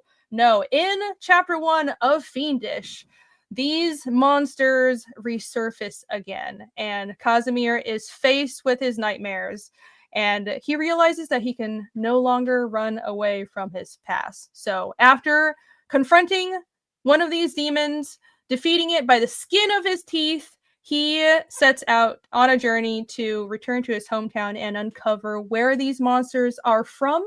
And in that process, he slowly uncovers a world-changing mystery that'll be revealed as you continue to read the series. And this is chapter 3, the third main book of the series, the fourth volume, but the third main book of the Fiendish series. It's funding right now on Kickstarter. You can also go to the Indiegogo to get original art. You're not going to want to miss it if you love dark fantasy, demon fighting, demon hunting, and a fresh new look at long-form, high-investment fantasy storytelling. Then this is for you. And there you go. Also, you can read a free preview on Global Comics. Click that link right there to go to Global Comics and read it. Click it. Bam. Click it!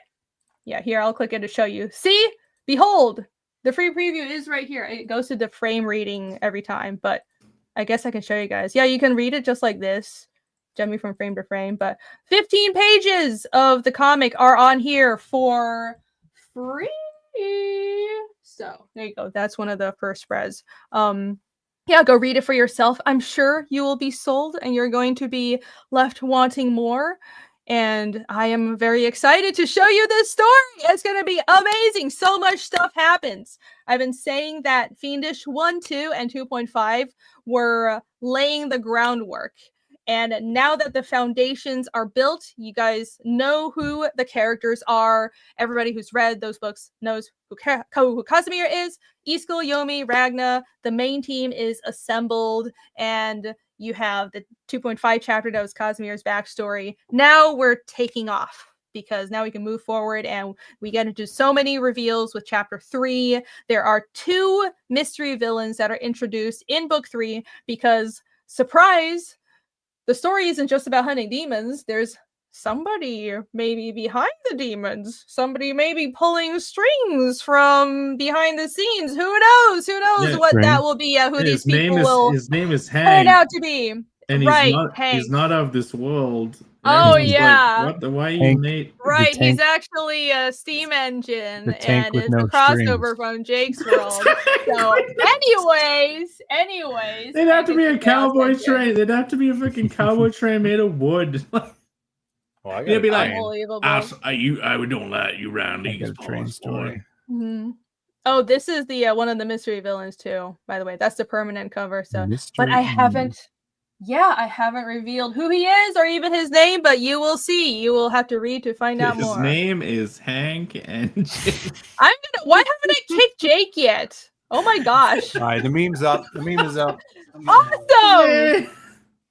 Release Release You don't understand me. you don't Me, understand me. the beauty of the name. It is already doing exactly what I intended it to Because people hate it so much. do. Yeah, they'll love it. They'll love it. Holy crap. Okay, let me find the meme. What should I do with all the Okay, I have You guys, I'm so starred- hungry. I'm in ketosis. You are not in ketosis. That's exactly how it works, Pat. You are Heaven save Whenever me. you're hungry, that's ketosis. What should I do with the million titty connoisseur spoiler chats? Should I Not read all? them. No! I fun. promised I would. Now I'm honor bound to read them all, or at least most of them. A very Everybody else, dedicated. the whole you should- channel, the whole panel's gonna leave, and everybody else in chat's You gonna should leave. ruin your rapport with a very dedicated audience member. These RX bars look so good. I'm looking on Amazon right now. Oh, that's a lot of memes. Thank you, Alex. Where? Dude, they Listen, are so good. Let me no, go get one. I'll show you. I gotta say, there's a lot They're of so cool, expensive though. there's a lot of cool Bibles on Amazon. You can get Bibbles for free, so There don't are? pay. But they're Bibbles? they're the Did you say tiny. Bibbles? Yeah, they're the tiny bibbles. You want a big bibble? I like the Bibbles with the tiny little paper that you can flip, little flippy Oh paper. my You God. never gonna read small bibble. I like There's a Bibbles that you can Bibble. see through with tiny font. I read it with a, I know. a I like. magnifying glass. Where did he get the paper from? Is that like fish scales paper? Here, look at this. Is an RX bar. Egg whites. There's Dude, no I'll just- BS. There's no I'll BS just- in it. This is all that's in it. 3 egg whites, 6 almonds, 4 cashews, 2 dates, and it's blueberry flavored. Super good. That sounds really, really good, but it's got too many carbs for me. I'm on ketosis. What? How many? You. I think the dates I probably can't. have sugar. 180 calories. You get what do you get? Oh, Yeah, it's look, tiny. it even comes with the little magnifying glass. 24 little. carbs. Come on. It's cute. I Here, want to make 24 my carbs. eyesight even worse than it already is. Yeah, Yes, 24 is please. kind of a lot. It's good if you're working out. Yeah, you got to work out. What's 12 grams of protein in it, and Yeah. they got a variety pack. They got a lot of flavors. They taste Gyro, so I good though. agree. I also like blueberry. If Blueberry or you bus- eat, apparently, if you eat frozen blueberries or something before you go to bed, you'll burn fat while you sleep. Really? Yeah, I saw that on a tweet today, so Oh. I instantly believed it. Yeah, that means it's definitely true. I also saw somewhere somehow that green tea helps you burn fat. So that must be true. Must be why Japanese people are all so skinny. Makes sense to me. Did you guys know that when angels are created, they get an instant download of all the knowledge they'll ever have, and God either goes, "So are you up for it or not?" And they either go yes or no in a complete binary choice that's for eternity. And if they Is say this yes, the if they say yes, they're a good angel. If they say no, they're a demon. is this the Blueberry. most delirious Jake has been on a show? He's slurring Because his words. he's been slurring his words for a while, but he's also spouting off random angel facts. Sorry. It does say Hey. blueberry. It does Better contain be. blueberries. I hope I've made the show better and not worse. Oh, popsicle. now he's sad, and now it makes me feel bad. I'm not You sad. have made I'm the just, show better. I'm not sad. I'm just earnest. Oh, you're not sad? Okay, never mind then. Like Ernest goes to camp. I wanted to say a really horrible Ernest film name, but I've decided not to say. Okay. There's so many you could say. I'm gonna type. No, I'm not. Fucking hell. Ernest The blows meme is up. up. Ernest. The meme is up. Ernest blows up a hospital. Look, it's Hank Engine. Ernest Yeah, goes it's to great. space. Ernest kills a dog. Ernest I don't even know what Jake's laughing at anymore. Ernest kicks a dog. He's loony. He's reached ketosis. He's ketoing out. How'd that get in there? You made the meme, Alex. Ernest steals a nuke. Wait, look at his. He put Hank Engine in the meme. I know. I'm Jake. sorry. I'm not. Yes, You're missing what the I'm looking meme. at. I'm eating a I watermelon actually popsicle. don't know So what's good. happening with Jake. Sorry. I'm very tired. I'm very tired. Oh my god. Thank you, Okay. Better all right. know it. Ball. Choo choo, motherfuckers. Whatever he would say. That ass is way too big to be Hanks. Oh my god. Okay. Let's see what else is You going on here. never, We got you Pikachu never. in the That's a car. really cute little narwhal. That's adorable. You never know. It might not happen. Rospolian Bob apart. Thank you for Ernest shoots JFK.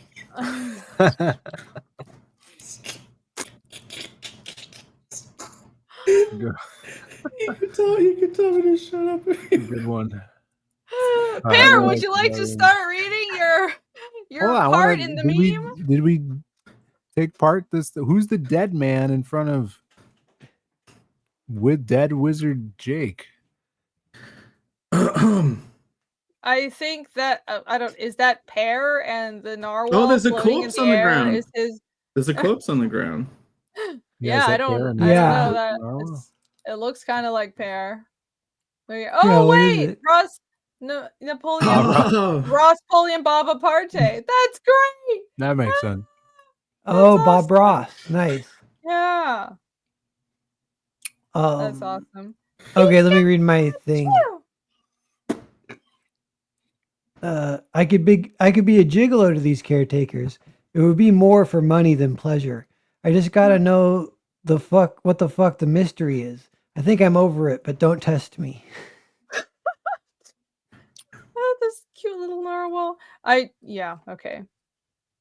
Jake, have you gathered yourself? Jake. There's so many more. I am playing no video game, fool. All you need to fix that is a 50 or 60 crucifixes sprinkled around the house. Transform bigger. That's the solid snake method. Is this like because he's in the big picture as evil Drake Bristol? See over there? Oh, yeah. Is that the ending? Or is this the ending at the beginning? Spoiler. Oh, wait, is it all spoilers? Is everything on here a spoiler? I think it's a spoiler.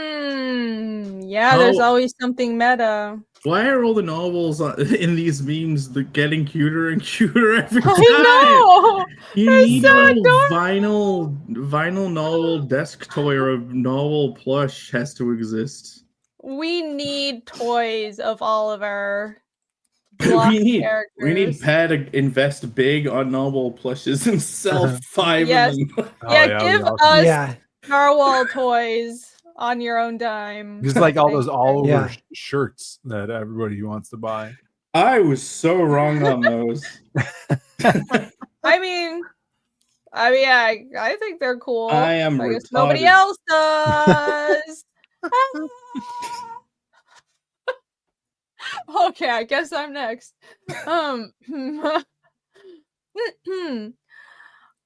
with that nut-haunted house of yours and that cougar at work. Don't be embarrassed by anything. When I said embrace spoilers, I didn't mean embrace all of them. That's why comic artists are all fucking insane. Where's the lie? Where's the lie? Look at me. Ernest finds the One Piece. Nice. Jake, would you call that the grind set? He already has a creative boyfriend.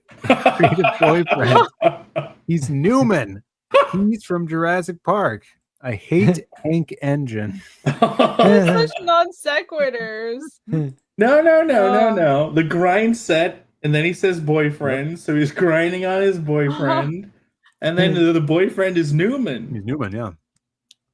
Oh, you dated Newman? To be fair, I did say I hate Dank Engine. Date Newman, huh? He's a pothead.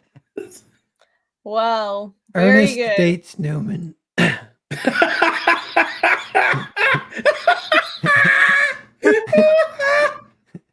Wow.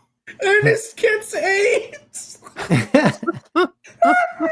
Ernest gets AIDS from Newman after dating him for a month. Oh my gosh, we're gonna have to. There's other memes. There's supplemental memes. Yeah, there's more. All right. You guys can see all the other memes I've been downloading from Twitter. Oh, look at that. That looks extra terrifying. That freaky hedgehog thing looks extra terrifying here. Yeah. Holy crap. That's me reading all the Ernest names the day after I think them all up. Jake's oh my losing god. it. Did I really say that? So anyway, if you like haters. Zelda, it's like the intro. It's like, yeah, it's like the intro. I like pair with hands. Spoilers! What is null with the fingers? I'm disturbed by this. I don't like the hedgehog's face. I'm sorry, Alex. Thank you for the I like meme, him. but I'm just Narwhal's hands are scaring me. But wait, the other one. Hold on. There's one more. Are you guys ready? Yes. Sure. What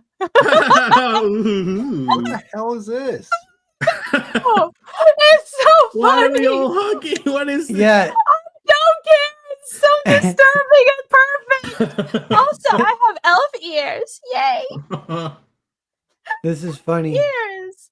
But what is it? Yeah, like It looks. is it Silent It could Hill? either Don't be spoil it. really high-minded because it's a metaphor for. Are those cardinal pages? Did you zoom in on Jake's cardinal Oh, pages it's my and book. mosaic it? Is it? Is that what? I Because it think could either be we're symbolically hugging the spoilers and the unknown, or it could be something very lewd.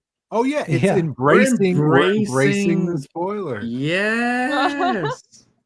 Nice. Or Wow. something very lewd.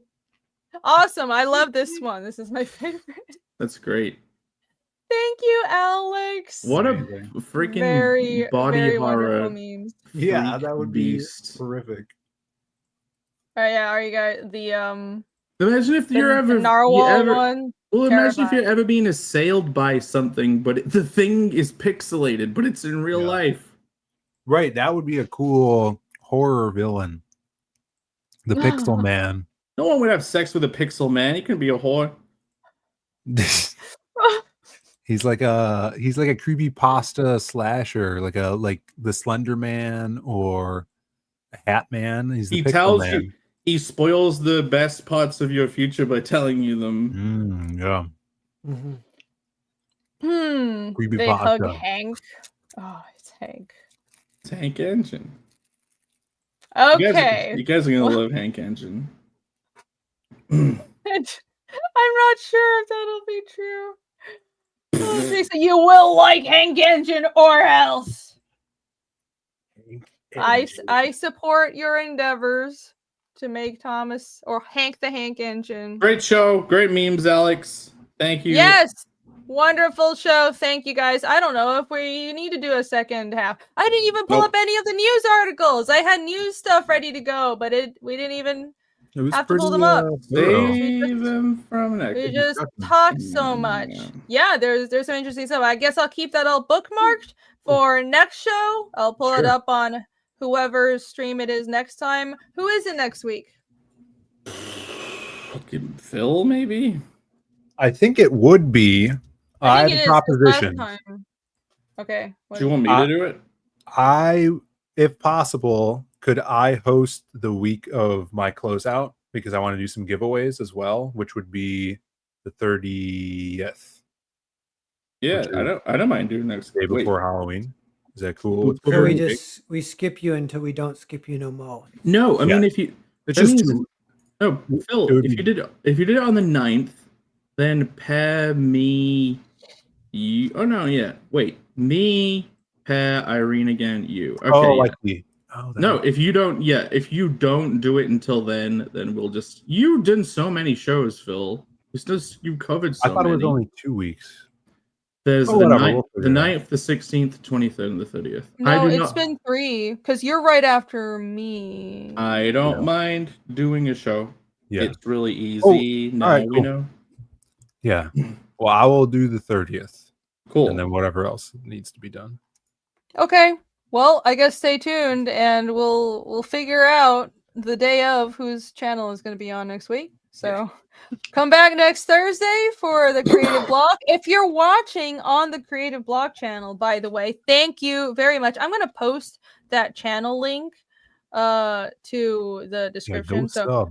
Or in chat. Yeah, everybody go sub to the actual Creative Block channel if I can. It might be about to change its name soon. Yeah. Okay. That's one thing we're not have spoiling. been- That's one thing we're not going to spoil. Yes, we have been discussing a possible name change, but who knows what it's going to be? Well, right now, yes, though. Yeah, There we go. if you could guess it, then you win. Everyone likes it, but Phill. Well- I mean, Pear didn't say There you anything. go. There He- is the he did stream. fire. Yeah. He did fire emoji. Yeah, Or- I also put an emoji, but emojis mean that you're too busy Wait, to say what you So actually mean. you put a fire emoji and then you despite hating it. Okay, Yeah, there you it's go. like, There's I've been in this chat room for way too long today. I see. there grew- is the Creative Block channel right there. So go follow that. Type that. Look at the screen and type that into your browser. Yeah, use Well, that. no, the YouTube that URL is the this stream, but on the channel. So because the channel name might change, so I just posted the stream URL that won't change. So, anyways, go over there and subscribe to us. Yeah, because we do have that channel and we double stream. Even though this is a rotating show, it's always like doubled up on that channel. So yeah, go over there and You've got to follow save us all there. these. Oh my gosh, yeah. Okay, this is what I'm gonna do. I'm gonna play the cat video, and then I will stay here and I will read them. And if you guys need to go, you can go. Okay? Okay, But I'll see you guys tomorrow. I'm streaming tomorrow. okay. Yeah. I keep my promises to chat. Right. So you're streaming tomorrow? Anybody else? No. No. Okay, that was very emphatic. No. All right, I will be here. So anyone who wants to sit around and chat and watch me read Titty Connoisseur's spoiler suggestions, I'll see you in just a minute. All right, bye. Wow, they all left. Wow. No, it's just Jacob. I am he kicking him pulled from this. everyone on the God, back. yeah, I am kicking him from this channel. Wow. Okay, bye. Are we still live or what? Yeah, let's talk about that name and how Pear hates the name and didn't want to tell you guys. He didn't hate it. He's very cool. And we both love weapons, Pear and I. I like to cheer, motherfucker. Yeah, he was really mad that I gotta go. All right, bye.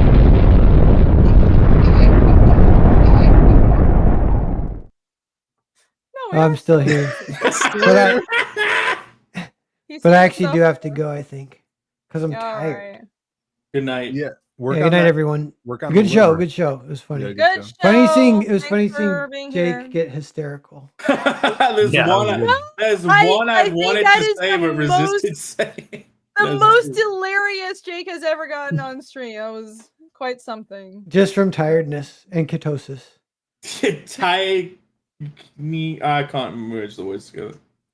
Yeah. So All did right, see you you guys. success? Okay, see ya. Bye. Did you manage to weigh yourself, Jake? Yeah, who wants to? Pat could have guessed the weight. Phil, you get to You have a don't- guess. You don't have to guess the weight. You like just. people I in was the gonna chat were ask if guessing you the lost weight. weight. No, people in the chat were guessing, I think. Yeah, Phil, you guess. I won't be offended. I really won't. I genuinely. How don't tall are know. you? Means he will. 6 foot exactly. I say on the dating profiles in the past. That's what you put on your profiles? Yeah.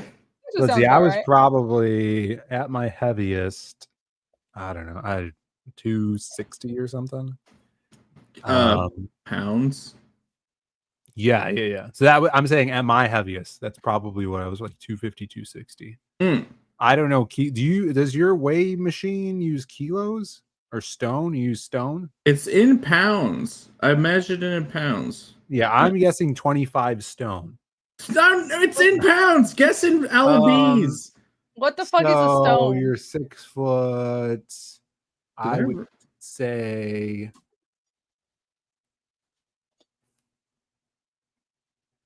300 pounds. Ooh. Oh, cool. I did write it down. Cool. Bancroft says 140 grams, 280, which I guess is pounds, 25 fucking hell. 260 kilos. Right. So I think earlier on, someone almost got it. Someone said 330 pounds. So you gotta keep in mind, I got a lot of muscle. He says, in absolute code. No. So yeah, I was at 330 and I've lost 5. Oh, that's good. 325? weight loss. I'm at 325 pounds right now, which is No, 147 kilos. I was closest without going over. I went. that losing weight is always slow at the beginning, and then it's like precipitous. So the fact that you're starting a little, just keep doing what you're doing and keep going. I say eat potatoes only. Yeah, I No, need the don't do Penn that. Gillette diet. Yeah. No. worked for him. You just need to don't eat. Just don't overeat and don't drink a million monsters. I haven't had a single Monster Energy for months. I think I've had no sugary. Well, I've had a Gatorade every now and then for fun, but I've had no sugary drinks. Have you ever had a White Monster? The artificial sweeteners are bad. That's For right. the gout. Would you call yourself a White Monster? Every day. Okay. All right, I'm leaving. Series of push to black coffee. That does help. You're 100 pounds more than I weigh, Jake. Amazing. That means if I wanted Like to push 220. you over, you're going down. Yeah. How much do I weigh? You should read So- these Yeah, I'm like freaking. 220. No, I'm trying to see if you're literally double my weight. That'd be hilarious. You might be. Yeah, yeah. I should read the chat. I will read the chats. I promise. I'm not doing this conversion. Fuck it. Yeah. Anyways. Yeah, All right. Bancroft's been fasting. I'm thinking about fasting just because my tummy hurts and I'm angry at the government. You know? I'm really glad you said tummy and not belly this time. Did I say belly ever? Why do you say? Yeah. I was watching your Friday show once, and you said belly on the show, and I was like, that is disgusting. Victor, I'm very glad that you think I'm. For some reason, you think I'm slender and skeletal and skinny. I am not. I mean, I'm not fat, but I'm not that thin. She's built like an ant. Like a tree ant?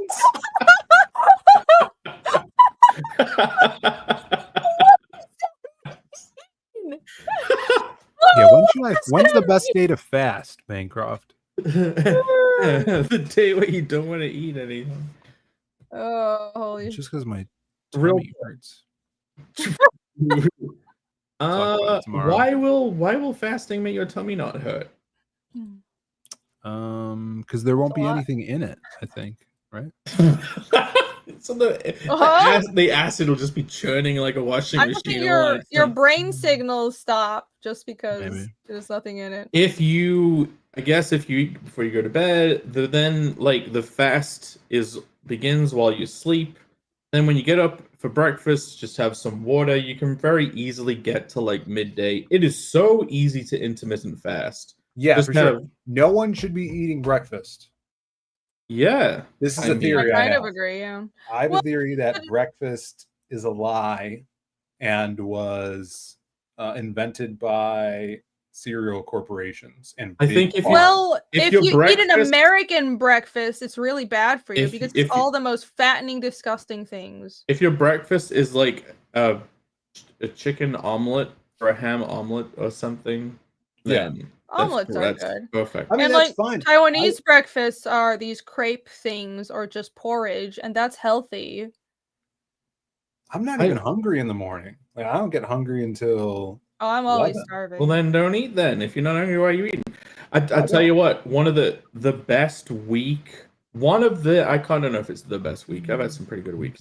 One of the best weeks of my entire life was when I fasted for 9 days, and obviously that's longer than a week.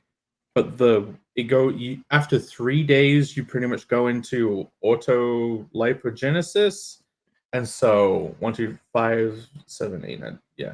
So about a week in full on fasting, it was absolute spiritual bliss. Like it was a different realm. You existed on a different plane.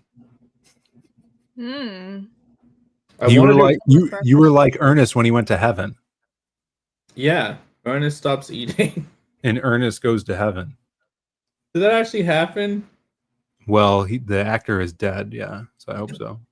Bancroft is right. Calorie deficit is most important. Yeah, I generally count calories, and I try to not go over.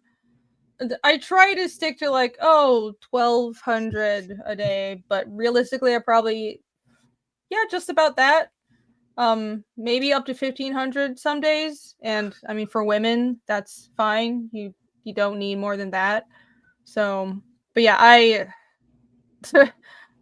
I haven't tried straight up fasting. I think I just turn into a giant bitch if I did that, so I don't want to do that. But yeah, skipping meals, 2 meals a day, skipping meals, not eating starch. I think that works great as long as you have a calorie deficit and you're not eating junk food. Honestly, that works. The most important thing is keep at it, is perseverance, because losing weight is long term. So stick to one thing and just persevere. I would fast more often, and I would do another week of not eating right now. The last time I did a full-on fast, I genuinely felt like my heart was gonna kill itself. Like it was gonna beat it was gonna have a heart attack or something. I think I did it during COVID. I think that was during COVID. When I lost a bunch of weight over Christmas, I was cutting starch, and I think I was hitting 1,000 calories a day. So, yeah, 1,000 to 1,200 calories a day. Unless you're a really big person, that's enough. Yes, everyone gets healthy. Now, if only I could get off my ass and go exercise, that would be great. I feel the issue is I haven't had a steak in a while. Yeah, I agree. We haven't read Titty Connoisseur's comments in a while.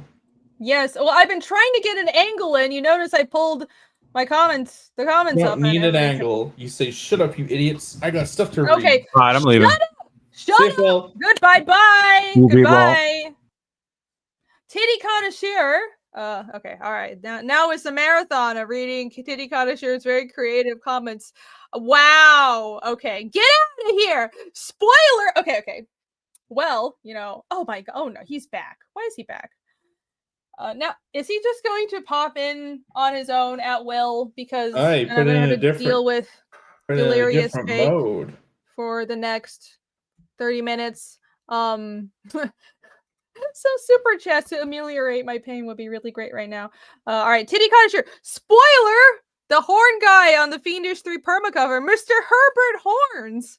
What a great name. Was the prominent poster on a now defunct The Golden Girls discussion forum. Username Dr. Moose? What? Okay. Is there a porn version of Golden Girls and it's, shower related? I wouldn't know. Why are you asking me? I don't know. It's great. Why the fuck would I know that? Doesn't matter. The chat will get it. Oh, okay. The horn guy on a Phoenix Super cover, Mr. Herbert Horns, didn't set his first Kickstarter campaign for only 7 days. Never gonna let me forget that. Now I'm gonna be hearing about that till the day I die. Just absolutely, it's okay. I deserve it. And some support guy took a look at it, and then they didn't give it projects we love. What? Wait, am I supposed to be able to just email them? No, and be oh, you see my campaign, therefore I deserve projects we love. I wasn't expecting that. It would have been cool though. Here's a technical problem I have, and then it gets under their eyes, and they're like, this deserves to be projects we love. Well, I'm very glad that you thought that would happen. But I mean, I'm a brand new creator on Kickstarter. I don't expect that. Maybe someday. This sucks. We can't hang around with Per and Phill after the show because they've already gone. Yeah. Why are they so lame this week? This is going on for 50 hours. Well, whose fault is that? It's TC's fault right now if we check it. Okay. Titty Connoisseurs, Mr. Herbert Horns got his PhD in fashion design at the University of Wisconsin. Is this just making up random facts about Mr. Herbert Horns? Mr. Herbert Horns drives 1988 Ford Escort GL station wagon in burgundy red. These are really random facts. Herbert Horns doesn't have an extended warranty for his 1988 Ford Escort GL station wagon. I don't know car models, so this is going to all go over my head.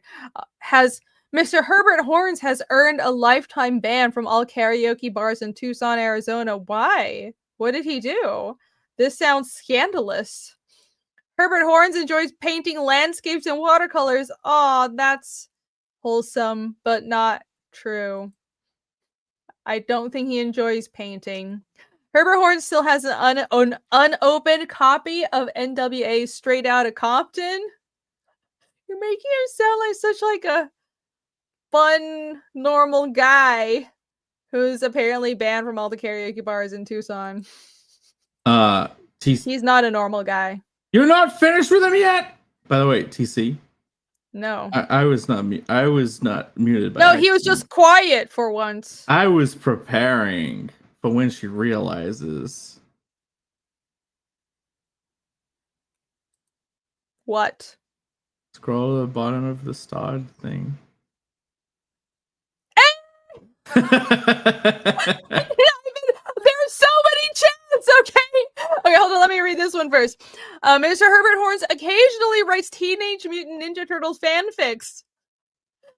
That also sounds adorably nerdy, and that is not actually that guy. Thank you, TC! I gotta do the voice for $50. $50 Farini's Pain and Suffering. Also say F Hank Engine. There you go. F Hank Engine. Thank you. Who wants to F Hank Engine? Okay, TC, you obviously, because of 50 glorious dollars, you get one of the rare button presses.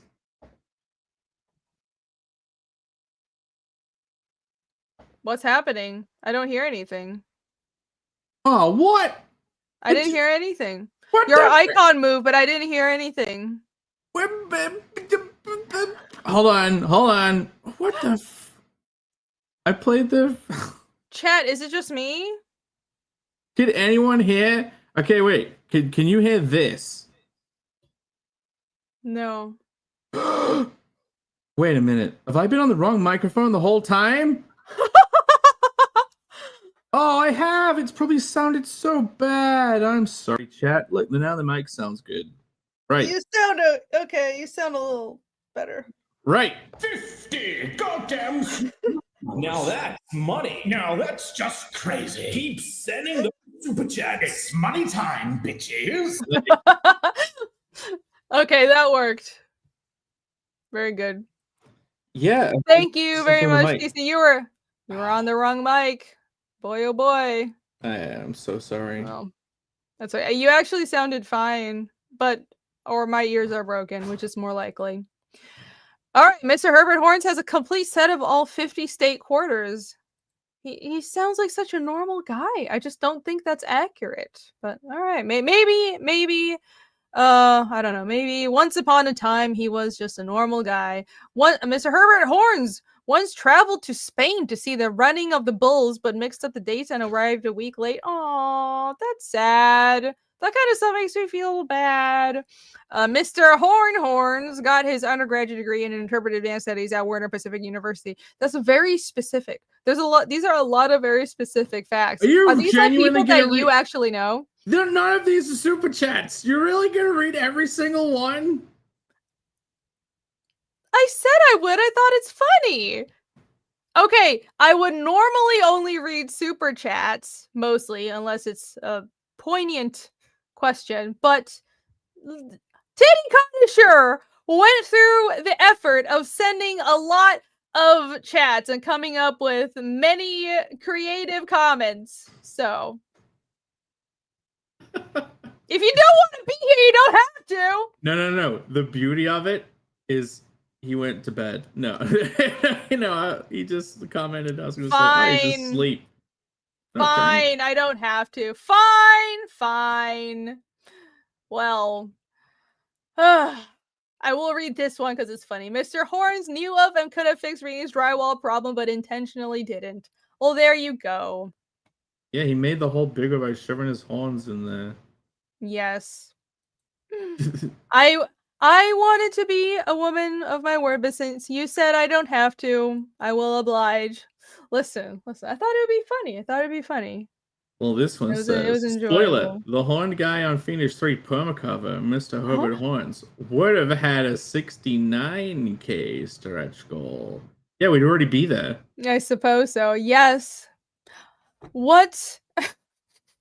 What would? Phoenix just isn't that type of book. That's like a Cardinal stretch goal. Yeah, it wouldn't fit. I said, yeah, it wouldn't fit. It wouldn't fit. As funny as it is. Well, now everyone knows. I need to put up the campaign totals so everybody knows what the number is. But we are, I think, yeah, we are definitely past 69K because the Indiegogo is 60,000 and change, and the Kickstarter is 8,000 and change. So it's over 69K and onto 70K. I need to come up with a 7K stretch goal. I think it'll be another trading card because I haven't done a trading card in a while, and I realized that, oh my gosh, I need to do another trading card. So there you go, demon trading card for 70K. I'll announce it soon. This one's for you Which one? to read. Mr. Herbert Horns already owns the Hank Engine trademark. Well, He's a clever guy. I don't know why that's for me. I think that's for you. He's a smart fella, not a fud smeller. I'm not a smart fella. Fella smarter. New trading card, yes. I don't know what I'm talking about. I'm tired too. I'm barely holding it together. Okay. I'm barely holding it together. Yes, it'll yeah, I already asked AC, and it'll be one of the new demon types in this book because there are so many new demons in chapter 3. There, you already saw one right at the end of the chapter 3 preview, but there's a bunch. And I think they have broad types. They have like different types. So I haven't gone through and classified them strictly, but there's like different body shapes and different functions because some of the demons you start getting into they're like a whole type of creature that has different subspecies and stuff, but we start kind of seeing that in chapter 3. And I think in Ragna's demon notes you'll start seeing her notes on that, and it won't be like discussed in the book, but it'll be hidden in her demon notes. That's an add-on item. But yeah, anyways, it'll be a trading card statting out these new demons. So if you like your trading cards, then help us get to 70K. Victor, for $4.99 Phoenix 3 question. Are you ready? Okay, if you get married, I'm killing. What?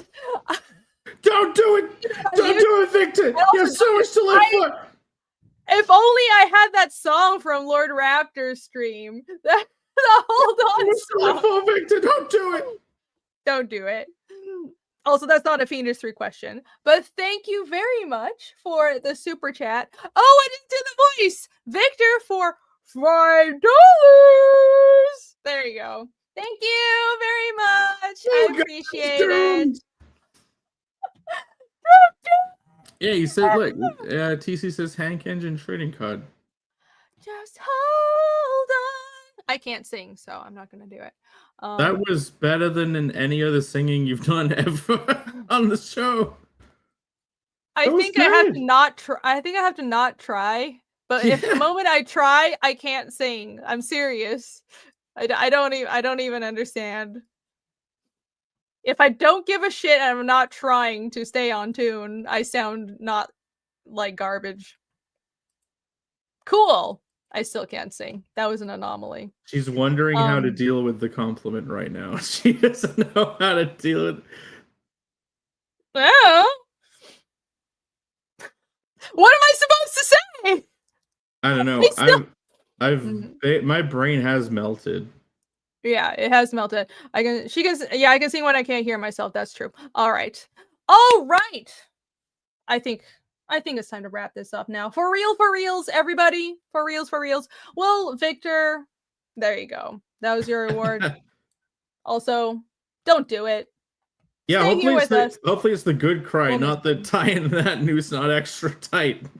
Yes, I really do hope so. I really do hope so. Compliments break my brain. Many things break my brain. Right. So, creative block next week on either maybe your channel.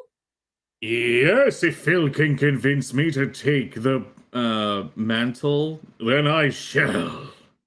Cool. Cool. And I would like to stream sometime in the interim.